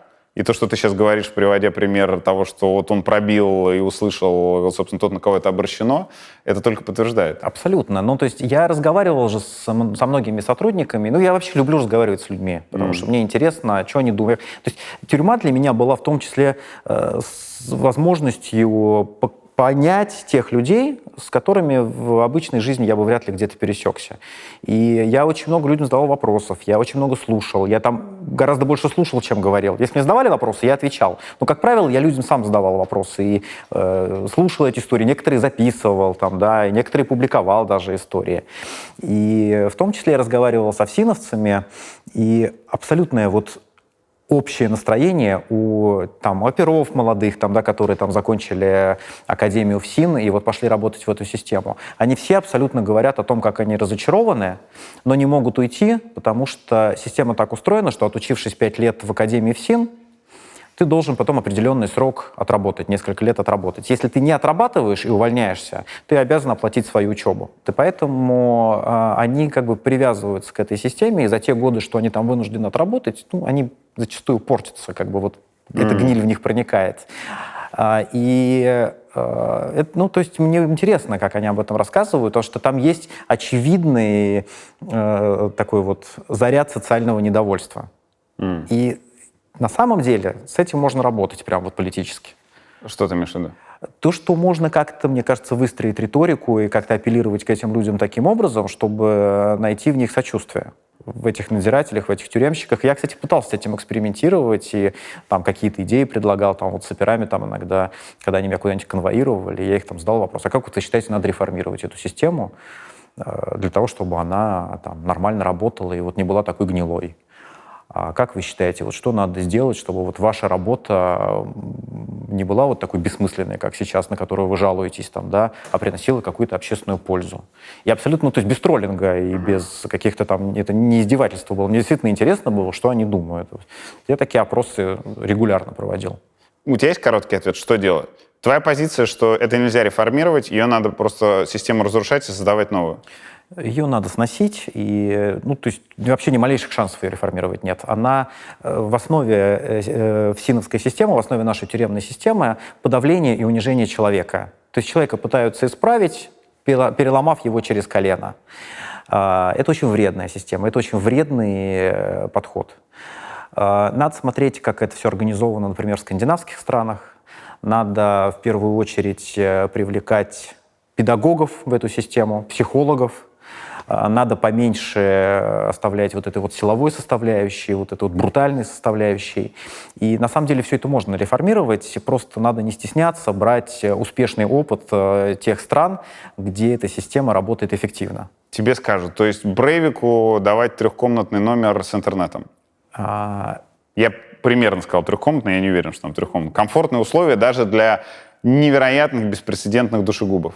Еще раз, тюрьма должна быть направлена в первую очередь на перевоспитание. Тюрьма должна быть направлена на то, чтобы человека, который совершает преступление, идет на криминал, его перевоспитывать. Не только наказание, не столько наказание, сколько перевоспитание. Ну да, понятно, что есть отдельные там какие-то фигуры, там педофилы, негодяи, там упыри, там убийцы и так далее, которых, наверное, перевоспитать невозможно. Но в целом система не должна тебя унижать. Потому что унижение приводит только к тому, что человек озлобляется. Вот, ну там бог с ним, с Брейвиком, да, но есть какой-нибудь убийца или там какой-нибудь там бандит, душегуб, который сидит в тюрьме, и его там подвергают унижениям. К чему это ведет? К тому, что он будет унижать тех, кто слабее, кто вокруг него, тех, кто слабее. Это абсолютно антипедагогическая система. И если для того, чтобы спасти каких-то там людей, которые могут перевоспитаться, нужно Брейвику дать нормальную еду, ну пусть Брейвик нормально питается, но зато мы вернем в общество и социализируем тех людей, которых можно спасти. Ты приехал вообще без всего, в тюремной робе и щетка, и паста. И разлетелась фотография, как ты с Марией Певчих ходишь и в H&M покупаешь одежду. Нет, это не так. Она сама купила одежду и принесла в больницу. А я просто, ну, то есть я смотрю, идет Маша и несет пакеты с одеждой к нам в палату. Я просто забрал у нее пакеты, ну, чтобы, представляешь, миниатюрная Маша Певчих будет носить пакеты с одеждой для нас. Поэтому я просто забрал у нее эти пакеты и То есть она самостоятельно все решила за всех? Это так. Она купила одежду. По-хозяйски? Ну, на самом деле, ты можешь иронизировать, но когда она спросила, какие пожелания, я сказал: Маш, делай на свой вкус. Я тебе абсолютно в этом плане доверяю. Ты стильная девушка, и я не сомневаюсь, что ты купишь там нормальную, хорошую одежду, которая на фоне моей робы будет смотреться абсолютно прекрасно. На какие деньги ты сейчас живешь? Мы увидели у тебя 15-й iPhone. Его мне подарили друзья. Мне одолжили денег, и я сейчас живу в долг за счет своих друзей. Но у меня есть деньги, У меня YouTube работал, приносил мне какие-то средства, у меня были отложены некоторые средства на время ареста, потому что я готовился к аресту, и я определенную сумму отложил и оставил родителям для того, чтобы они могли там, делать мне передачки, там, оплачивать коммуналку в моей квартире. И поскольку я отсидел меньше, чем предполагалось, там еще какая-то часть средств осталась. Вот поэтому сейчас вопрос просто... ну, то есть у меня даже карточки нет, я не могу там деньги с YouTube вывести, и мне надо как-то разобраться с этими техническими вопросами, поэтому я разберусь, там, закрою все долги и как-то буду дальше думать, как жить. У тебя при этом команда работала все это время? Команда работала? При этом твоя команда разлетелась по всему миру? Да. А кто оплачивал работу команды это время? Мы за счет YouTube жили. YouTube приносил по-прежнему деньги. Ребята, Донатами? Ну, там монетизация, донаты и там спонсорская поддержка со стороны зрителей. Этого, в принципе, хватало, потому что более или менее регулярно выходил контент. И, ну, понятно, ну, ты должен понять, что ребята, конечно, работали не за огромные деньги, это скорее такая волонтерская была работа, но что-то платить им все равно удавалось. Ну, плюс у них у всех есть своя работа. Например, Влад, который монтирует видео для моего канала, он и оператор, и монтажер, он работает еще с несколькими YouTube-каналами и получает там зарплату. Ника тоже там сотрудничала там, с разными людьми. Поэтому у них у всех есть параллельно своя работа. Работу со мной они воспринимали как некую такую волонтерскую. И, ну, там получали, конечно, какие-то деньги небольшие, но для них это волонтерство скорее. И, ну, просто вот уважение и любовь ко мне. Что ты будешь делать со званием «почетный гражданин Парижа»? Ну, гордиться, я не знаю, это же такая достаточно почетная премия. Почетный гражданин или житель? Почетный, по-моему, гражданин Парижа. Ну, это просто так называется. На самом деле это правозащитная премия. Я знаю, например, что эту премию давали Нельсону Манделе. Я, конечно, удивился немного, но я с благодарностью это принял, потому что мне кажется, что человеку, ну, там, российский политик, который имеет статус почетного гражданина Парижа, его голос все-таки на Западе как-то, может быть, чуть более слышен. Ну, это моя гипотеза, которую я скоро смогу проверить. В Париже будет церемония присвоения, мне вот вручат некий сертификат, и у меня будет возможность выступить с трибуны Парижской мэрии, и я подумаю, о чем мне говорить с трибуны. Я думаю, что у меня, может быть, мне получится донести какие-то важные тезисы с этой трибуны до западной аудитории. На каком языке ты будешь говорить? На русском. Я всегда говорю на русском языке. А это вот в случае даже такой речи это важно? Английский не лучше в этом смысле? Ну, послушай, он, наверное, лучше, но я не хочу делать подарков путинской пропаганде, потому что я ж помню, как они освещали, например, задержание Каспарова в Москве на митинге несогласных.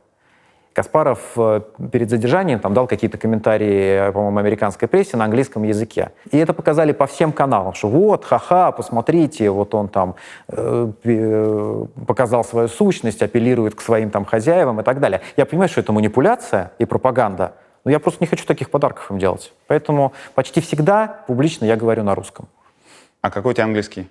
Ну, нормально, я могу выступать на английском, хотя, конечно, я, честно говоря, за 2 года сильно его подзабыл. Ну, вот сейчас много достаточно иностранных журналистов, с которыми я общаюсь, ну, и в частном разговоре я могу по-английски с ними объясниться, но я понимаю, что, конечно, за 2 года я подзабыл, надо бы его восстановить. Но публично, как правило, я стараюсь говорить по-русски. Но дело в том, чтобы не делать подарок пропаганде, или в том, что не уверен в своем английском? Ну, в первую очередь в том, чтобы не делать пропаганде подарок. Ну, я, конечно, не сильно уверен в своем английском, но если это не интервью на телевидении, а выступление с трибуны, ну, ты можешь все-таки так подготовиться, чтобы нормально выступить. Под твитами о тебе в эти дни чаще всего писали 2 эмоции. Первая, ну, понятно, его посадили за красоту. А вторая, Яшин — это тот, кто пинал кота. Мы не проговаривали это на прошлом интервью, но в интернете есть видео про то, как человек, похожий на тебя, пинает кота. Что это за видео?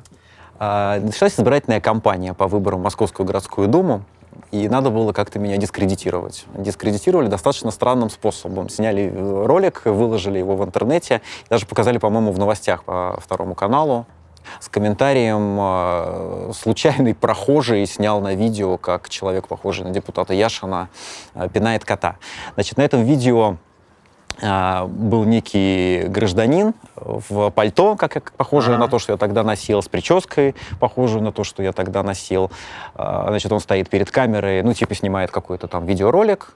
и мимо него проходит кот, и он этого кота, значит, пинает, кот улетает в сторону. Достаточно топорная была провокация, мало кто в это, мне кажется, поверил, и не думаю, что мне какого-то она там большой ущерб нанесла, потому что было очевидно, что это какая-то гадость и провокация. Не, ну на беглом этом непонятно, что это не ты. Ну, Там надо стопить прям. Я тебе могу рассказать продолжение этой истории интересное. Дело в том, что спустя какое-то время мне написал человек, который сказал, что он работает на Мосфильме, и он выставлял якобы свет при этой съемке. Я не могу это проверить, Да. но факт в том, что это письмо было. Он мне написал, что, значит, так, вот я даже не знал, что мы будем снимать, и когда я понял вообще, в чем поучаствовал, мне стало очень неприятно, это какая-то гадость и грязь. Я вам просто хочу сказать, что человек, который вас изображал, вам может быть известен. Он утверждает, что это сын Юрия Куклачева. И я, естественно, сразу начал гуглить этого Юрия Куклачева. Выяснилось, во-первых, что он член «Единой России», а во-вторых, выяснилось, что он реально на меня похож. Да, мы откроем. Они там, значит, проводили совещание, Так. наверное. Давайте придумаем, как дискредитировать Яшина перед выборами, чтобы все его ненавидели. Сын Юрия Куклачева. Ну, такой. Какой? Вот этот вот? Да, ну вот смотри, видишь, он. Есть что-то общее, мне кажется. Ну, он только... У него веса побольше, я думаю, чем Но у это тебя. фотография такая. Тогда вот у него, по-моему, не было, когда я гуглил. Но- Видишь, у него нос похожий на мой, Да, но прическа там на похожа самом деле на- комментарий, знаешь, какой был? Там был комментарий, что какой интересный кот, не убегает. Догадываюсь, что кот вполне себе домашний и участвует в шоу. То есть, возможно, это действительно кот, который привык к тому, Ну, что его представь, вот смотри, истязают. вот мы с тобой, там, не знаю, сотрудники администрации президента. Нам нужно с тобой снять такое вот провокационное видео с человеком, похожего на оппозиционера, который пинает кота. Мы с тобой думаем, кого же пригласить на эту роль? Так, а кто у нас там вообще за котов отвечает? Слушай, то Куклачев-то.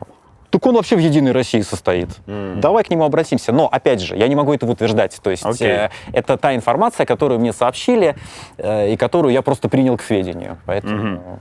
Чтобы не получилось, как с паспортом Юлии Навальной. Да, совершенно верно. Поэтому это важная как бы ремарка. Ну, честно говоря, я в это верю. У меня нет доказательств, но я легко верю, что так и было. Но это прям вайбы Артемия Лебедева сейчас, если что. Тебе лучше знать, я с ним не знаком. На пресс-конференции после вашего освобождения, помимо табличек с вашими именами, была табличка Леонида Волкова. Но пропала. Ну, это недоразумение, на самом деле. Я знаю, какие дискуссии из-за этого развернулись, но это недоразумение. На самом деле, с подготовкой к пресс-конференции, чтобы снять все кривотолки, могу рассказать, как это было. Мы посмотрели с Карамурзой, с Пивоваровым новости с утра в палатах наших больничных и поняли, что нам нужно как-то сформулировать свою позицию не когда-нибудь, а вот сейчас, потому что есть большой интерес, есть потребность, и наше молчание выглядит странным. И я предложил провести пресс-конференцию, и парни так немножко растерялись, говорят, а как мы ее здесь организуем-то? У нас же здесь к кому мы обратимся? А до этого к нам приезжали, как раз прорвались в эту больницу Певчих, Волков и Жданов, ребята из ФБК. И я говорю, давайте попросим их помочь нам, потому что они же здесь, и мы знаем их организационные навыки, давайте попросим их помочь. И Пивоваров, и Карамурза с этим согласились. Я позвонил Волкову и говорю, Лень, ты спрашивал, чем помочь? Вот, помогите нам организовать пресс-конференцию. Он через пару часов мне позвонил и сказал, что договорился с Deutsche Welle, с редакцией Deutsche Welle, где работает Оля Шорина, которую я много лет знаю хорошо, она была пресс-атташе Бориса Немцова, и все будет сделано, не переживайте, мы все сделаем, думайте о том, что вы будете говорить. Через какое-то время он пришел к нам в больницу и говорит, слушай, там мне позвонила Шорина и говорит, что надо, чтобы я был модератором этой пресс-конференции, но это не очень хорошая идея, мне кажется. Говорит Это Леонид Волков говорит сказал. Леонид Волков. Ну, то есть мы с Карамурзой присутствовали при этом, то есть вот он к нам с Карамурзой обратился, говорит, Deutsche Welle в лице Шориной попросили меня быть модератором этой пресс-конференции. И Леонид Волков И Леонид сам Волков отказался. говорит нам, мне кажется, эта идея не очень хорошая, мне кажется, вы там втроем должны сидеть. Ну и мы с этим согласились. Он говорит, все, тогда я позвоню сейчас Шориной и скажу, чтобы меня не ставили там модератором, я буду в зале. Поэтому я знаю, учитывая накал страстей, который сейчас происходит в социальных сетях, как это все было озвучено и как это все было истолковано. Но как человек, который был внутри этого процесса, я могу сказать, возникло недоразумение. Так бывает. Иногда банан — это просто банан. Про участие ФБК в обмене есть разные версии. Что тебе известно? Какое участие ФБК принял в обмене? Я не знаю. Но я знаю, что разные оппозиционные группы подавали списки по просьбе немецкого МИДа и там называли свои приоритеты тех, кто должен попасть под обмен. Но какую именно роль сыграл ФБК, я не знаю. Планируешь ли ты сотрудничать с ФБК вот после освобождения? Ну, конечно, почему нет? Я со всеми планирую сотрудничать. Ну, то есть я, на самом деле, вышел очень спокойным и толерантным. Тюрьма сделала, мне кажется, меня спокойней. Поэтому я ни с кем не хочу конфликтовать. Я постараюсь со всеми выстроить ровные, рабочие, там, дружественные отношения. И с ФБК-то мне вообще делить нечего. ФБК — это люди, которых я много лет знаю, это команда Навального, и люди, с которыми у меня не только рабочие, но и личные отношения. Я этих людей знаю всех много лет. Поэтому чего же мне с ними не сотрудничать? Может ли так случиться, что ты примкнешь к ним?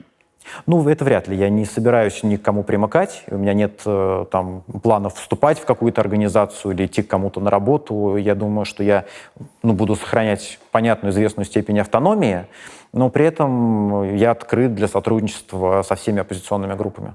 Слышал ли ты обсуждение истории ФБК и Железняка? Не знаю деталей, к сожалению. Там какое-то расследование, что... Якобы, версию, которую продвигает Максим Кац, ФБК делали из дела беглого банкира Железняка политическое в западных судах. Хотя по другой версии оно не политическое, а он украл деньги вкладчиков и оказался за пределами России. И при этом он является донором ФБК. Слушай, вот искренне говорю, я не пытаюсь уйти там от ответа на неудобный вопрос, но я просто это все не читал, и мне сложно это комментировать, потому что я не успел просто. Я 4 дня на свободе, я не успел прочитать и изучить все, что происходило здесь за 2 года, поэтому мне сложно это комментировать. Один из редакторов нашего шоу... Я могу только единственное сказать, что я в порядочности, ребята с ФБК, не сомневаюсь. Я этих людей знаю много лет. Я в их порядочности, они могут совершать ошибки, могут там косячить, это все они могут там как-то давать волю эмоциям, там, когда не надо это делать. Но я в их порядочности не сомневаюсь. Ты сейчас про Леонида Волкова тоже говоришь? Конечно. Ну смотри, тоже я не очень понимаю, насколько ты в контексте. Ты в курсе кейса Фридмана и письма, поддержки и всего остального? Да. Ну вот то, что Леониду Волкову сейчас предъявляют многие, да. Он... они, может, использовать какое-то другое слово, он обманул своих соратников, втихую поставив подпись в письме с просьбой снять санкции за Фридмана. Я надеюсь, я все правильно сейчас пересказываю. Его соратники об этом не знали. После того, как они об этом узнали, они сказали, что Леонид Волков отойдет на второй план, передышку сделает или что-то еще. Он подал в отставку, он принял политическую ответственность на себя. Да, но это де юре произошло, а де-факто Леонид Волков перестал принимать ключевые решения в ФБК? Я не знаю. Послушай, и как я могу... Я не знаю, как принимаются решения ключевые в ФБК. Там, по-моему, на посту руководителя ФБК его сменила Певчих, если не ошибаюсь. Да, так. Слушай, честное слово, я рассуждаю о вещах, о которых я вне контекста. Смотри, я ни в коем случае не отрицаю то, что делает ФБК для свобод в России и все остальное, максимальное уважение людям, которые там работают. Но просто если есть вещь, которая не похожа на белое, если она похожа на черное, вот как сторонний наблюдатель, я это вижу, и даже у меня, как у человека, которого вызывает уважение большая часть вещей, которые делает ФБК, это вызывает вопросы. А у тебя было интервью с Волковым? Нет. А чего? Если у тебя есть вопросы к Волкову, почему ты мне их задаешь? Я спросил про это только после того, как ты сказал, что в репутации ребят у меня не вызывает никаких вопросов ничего. Кажется, у тебя есть вопросы к его репутации. И я задал тебе вопрос, а эта штука у тебя тоже не вызывает вопросы? Только после этого я задал этот вопрос. Прошу занести в протокол. Прошу пронести... Просто все-таки мне кажется, что, учитывая, что у тебя явно назрели вопросы к Волкову, у вас мог бы получиться интересный разговор. Я, как зритель твоего канала, с интересом бы такой разговор посмотрел. Опять же, никакого давления не воспринимай это, пожалуйста, как совет, но просто я вижу, что у тебя к Волкову вопросы назрели. Мне кажется, следующий шаг очевиден. Ну и оценим, как ты деликатно, по-дружески ушел от оценки. Все по-дружески. Один из редакторов нашей программы попросил тебе передать. Илья, одна просьба. Не заходи в Твиттер. Ну или останься единственным русским политиком, который не утопит свою репутацию в Твиттер-срачах. Что мне передать одному из наших редакторов? Шутка в тему. Я вчера встретился с Вовой Миловым. Мы знаем друг друга давно. Его там Немцов в свое время привел в политику. Мы там с 2008, наверное, года мы с ним знакомы. И у нас есть человеческие отношения. И поэтому вот мы там были рады друг друга видеть. И он мне говорит, я был уверен, что ты сейчас будешь какой-то нервный, дерганный, а ты вроде спокойный, улыбаешься, там шутки шутишь. Как ты умудрился в тюрьме за 2 года сохранить вот такую, как кажется, со стороны здоровую психику? Я говорю, слушай, я не только в тюрьме 2 года сидел, я еще сидел 2 года без Твиттера. Возможно, в этом секрет успеха. Поэтому передай, пожалуйста, своему редактору, что я очень хорошо понимаю проблему, и вот эти отголоски ваших срачей в Твиттере даже до меня в колонии доносились. Наших? Ваших, в смысле, тех, кто в этом участвовал. Мы страдаем из-за них, да. Даже до меня доносились отголоски, и я хорошо понимаю, что самое последнее, что мне надо делать, это ввязываться во все это дерьмо.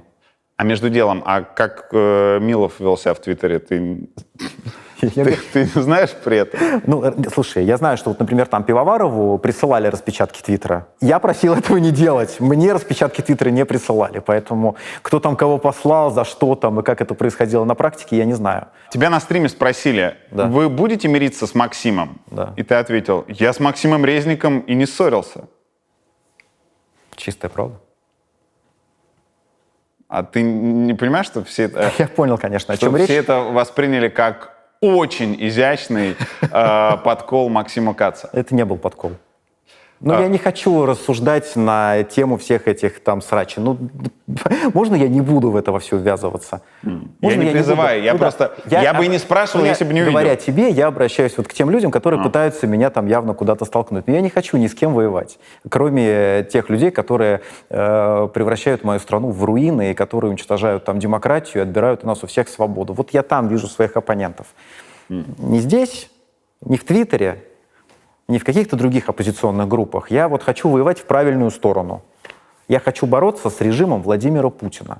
То есть сотрудничать с Кацом ты готов? Что значит сотрудничать с Кацом? Я считаю, что если есть какие-то проекты, которые могут консолидировать все оппозиционное сообщество, то там должны собираться все. Есть же хороший пример. Это марафоны в поддержку политзаключенных. И мой канал участвовал, и каналы, связанные с Навальным и с Фондом борьбы с коррупцией, и КАЦ участвовал, и журналисты участвовали разные. Вокруг таких тем очень легко консолидироваться. И задача наша заключается в том, чтобы найти как можно больше таких тем, которые всех бы объединяли.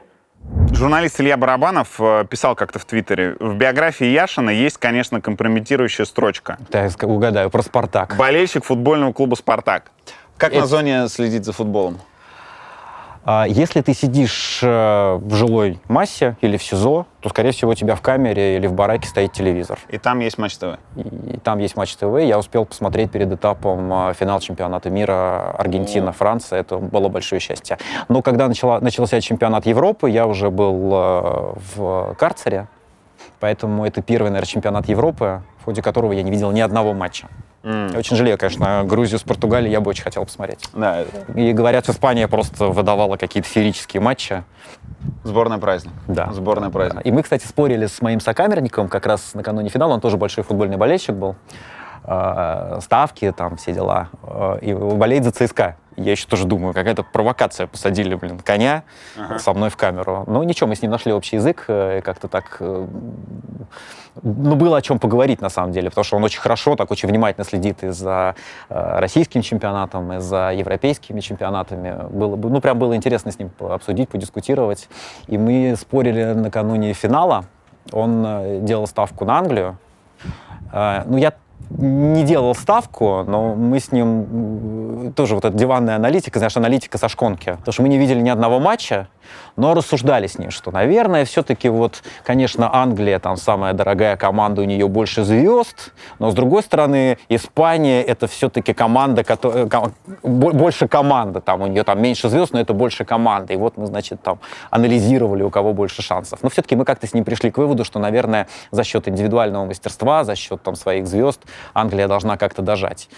Ну, Тебе тяжело судить, поскольку ты застал это там 3-4 месяца, потому что ты был арестован и пошел в тюрьму, что ты сейчас вот описал такой среднестатистический политический YouTube русскоязычный, когда люди с дивана анализируют, что подумал Путин, или, ну, в общем, происходящее, не имея к этому никакого доступа, и они вот чисто просто фантазируя в голове, склеивая какие-то общеизвестные факты. ну, мне кажется, это имеет отношение вообще к любой сфере жизни общества, потому что люди, которые выходят в социальные сети, становятся сразу экспертами в области всего, да? Ну, кто-то себя сдерживает все-таки. Ну, кто-то сдерживает. Кто-то честно говорит, я не знаю, помолчу. Ну, такие люди, это редкость, мне кажется, все-таки. Но там вот случается пандемия, все становятся экспертами в области вакцины, да? Там начинается война, все становятся военными экспертами. Начинается чемпионат мира, все прекрасно разбираются в футболе, разумеется.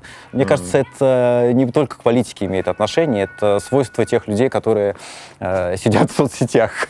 Ох, думаю, тебя ждет много открытий сейчас. Ну, слушай, когда ты будешь видеть нового политолога, который будет говорить, я объясню вам, что подумал Путин, когда принимал это решение. Слушай, на самом деле я, конечно, не настолько был глубоко погружен, но мне присылали же много писем, в том числе с какими-то цитатами из соцсетей, и мне присылали письма, в которых некие там диванные аналитики из Ютуба, из Твиттера объясняли, что я уже, конечно, пожалел о том, что не уехал, о том, что, значит, какая у меня мотивация, о том, чего я думаю. Это очень интересно было читать, я к этому отношусь прям как... Это мое guilty pleasure, что называется, порочное удовольствие.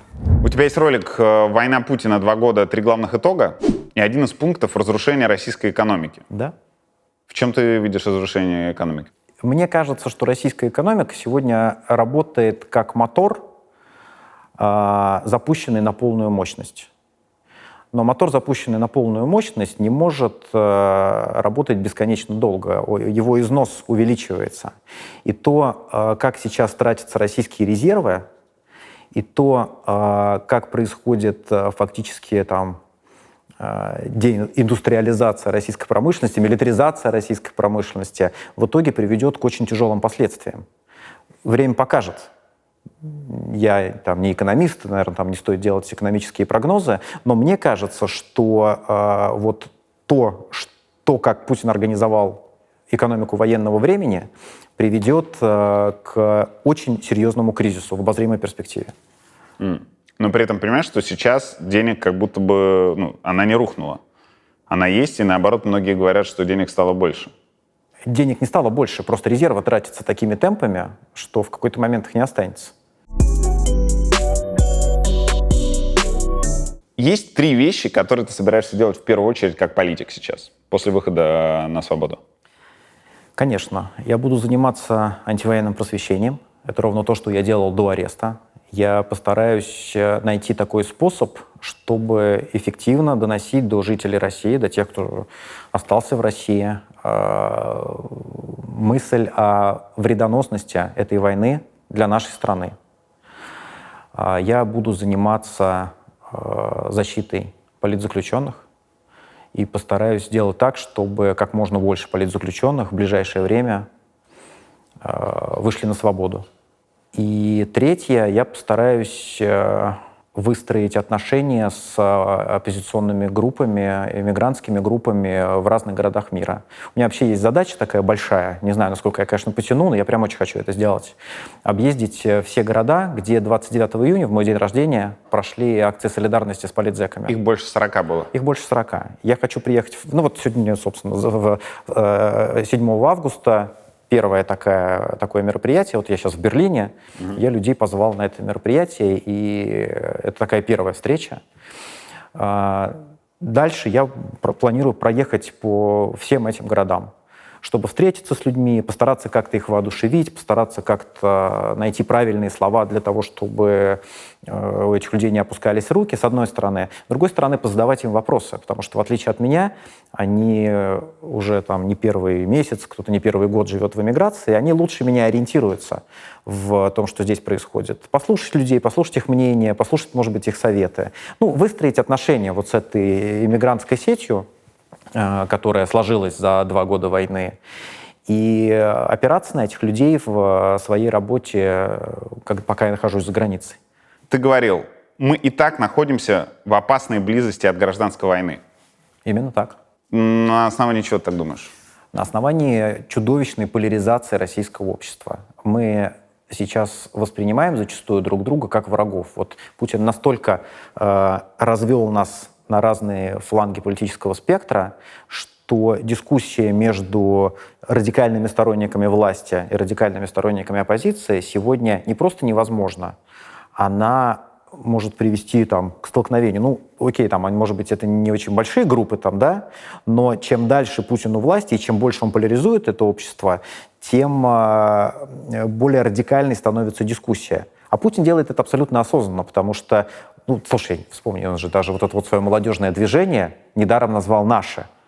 Если в обществе есть «наше», значит, есть и чужие. То есть Путин последовательно на протяжении уже там почти 25 лет сталкивает части российского общества лбами. И надо сказать, что в этом он достиг определенных успехов.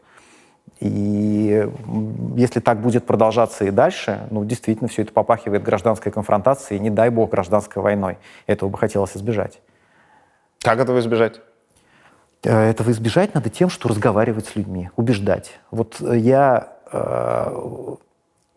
во многом посвятил время своего заключения тому, чтобы понять, как разговаривать с теми людьми, точка зрения которых радикально отличается. И надо сказать, что тюремные власти давали мне такую возможность, потому что я зачастую оказывался в камере там, с представителями «Единой России», с людьми, которые вернулись с фронта.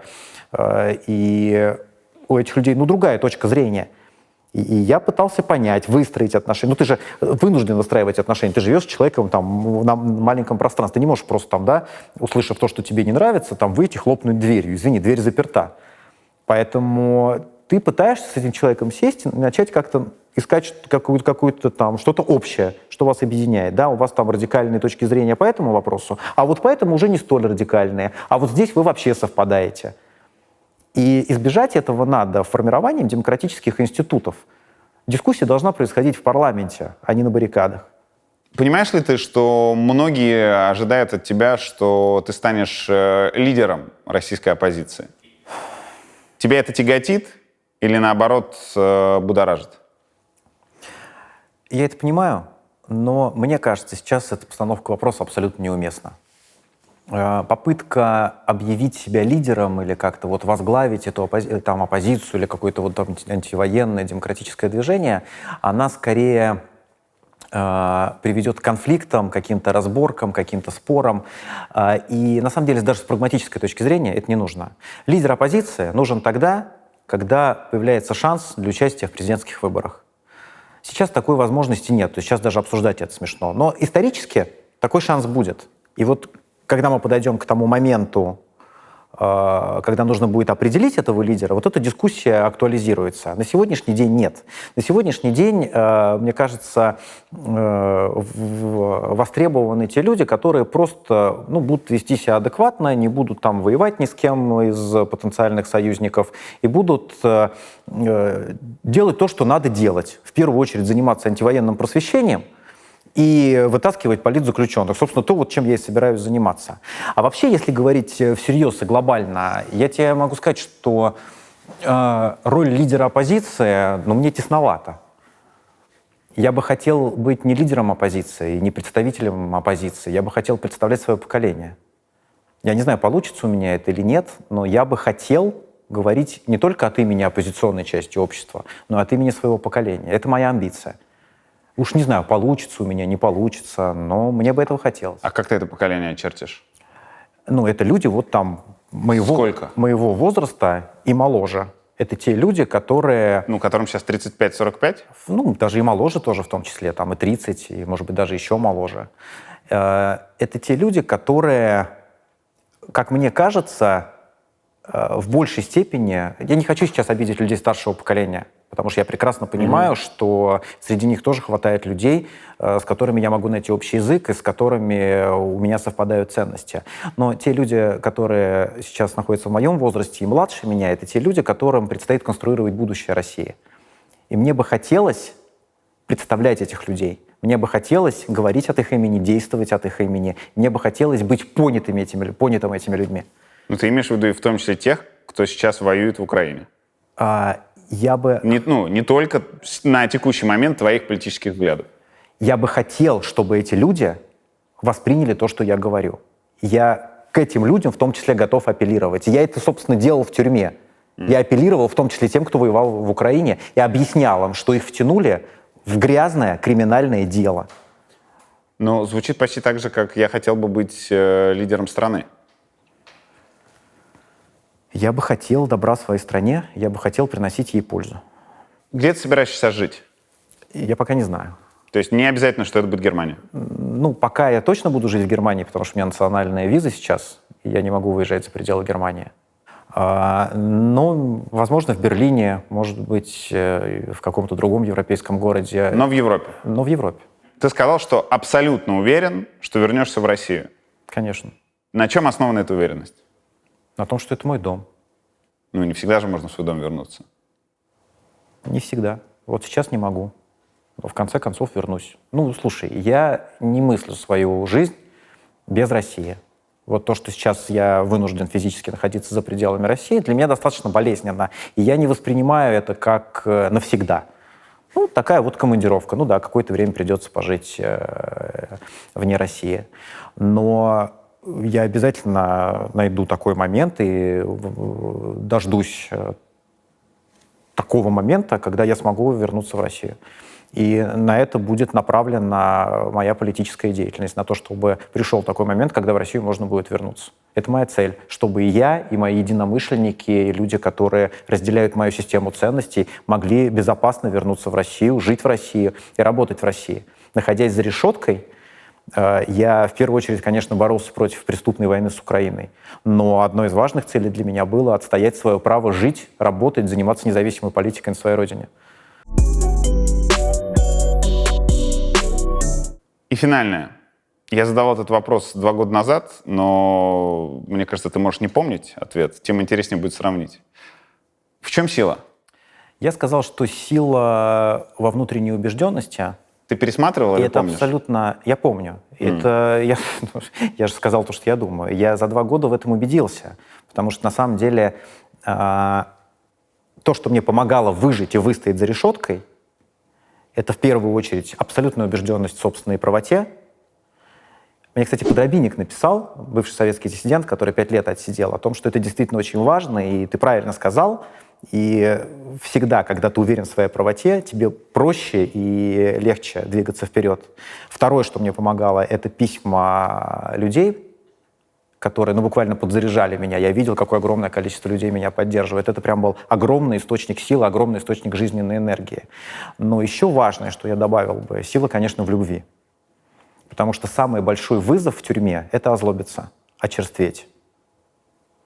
И если ты находишь в себе любовь и хранишь в себе любовь, ты становишься гораздо сильнее. И я вышел из тюрьмы, как мне кажется, гораздо терпимее и спокойнее, чем был, когда меня сажали. Это благодаря любви.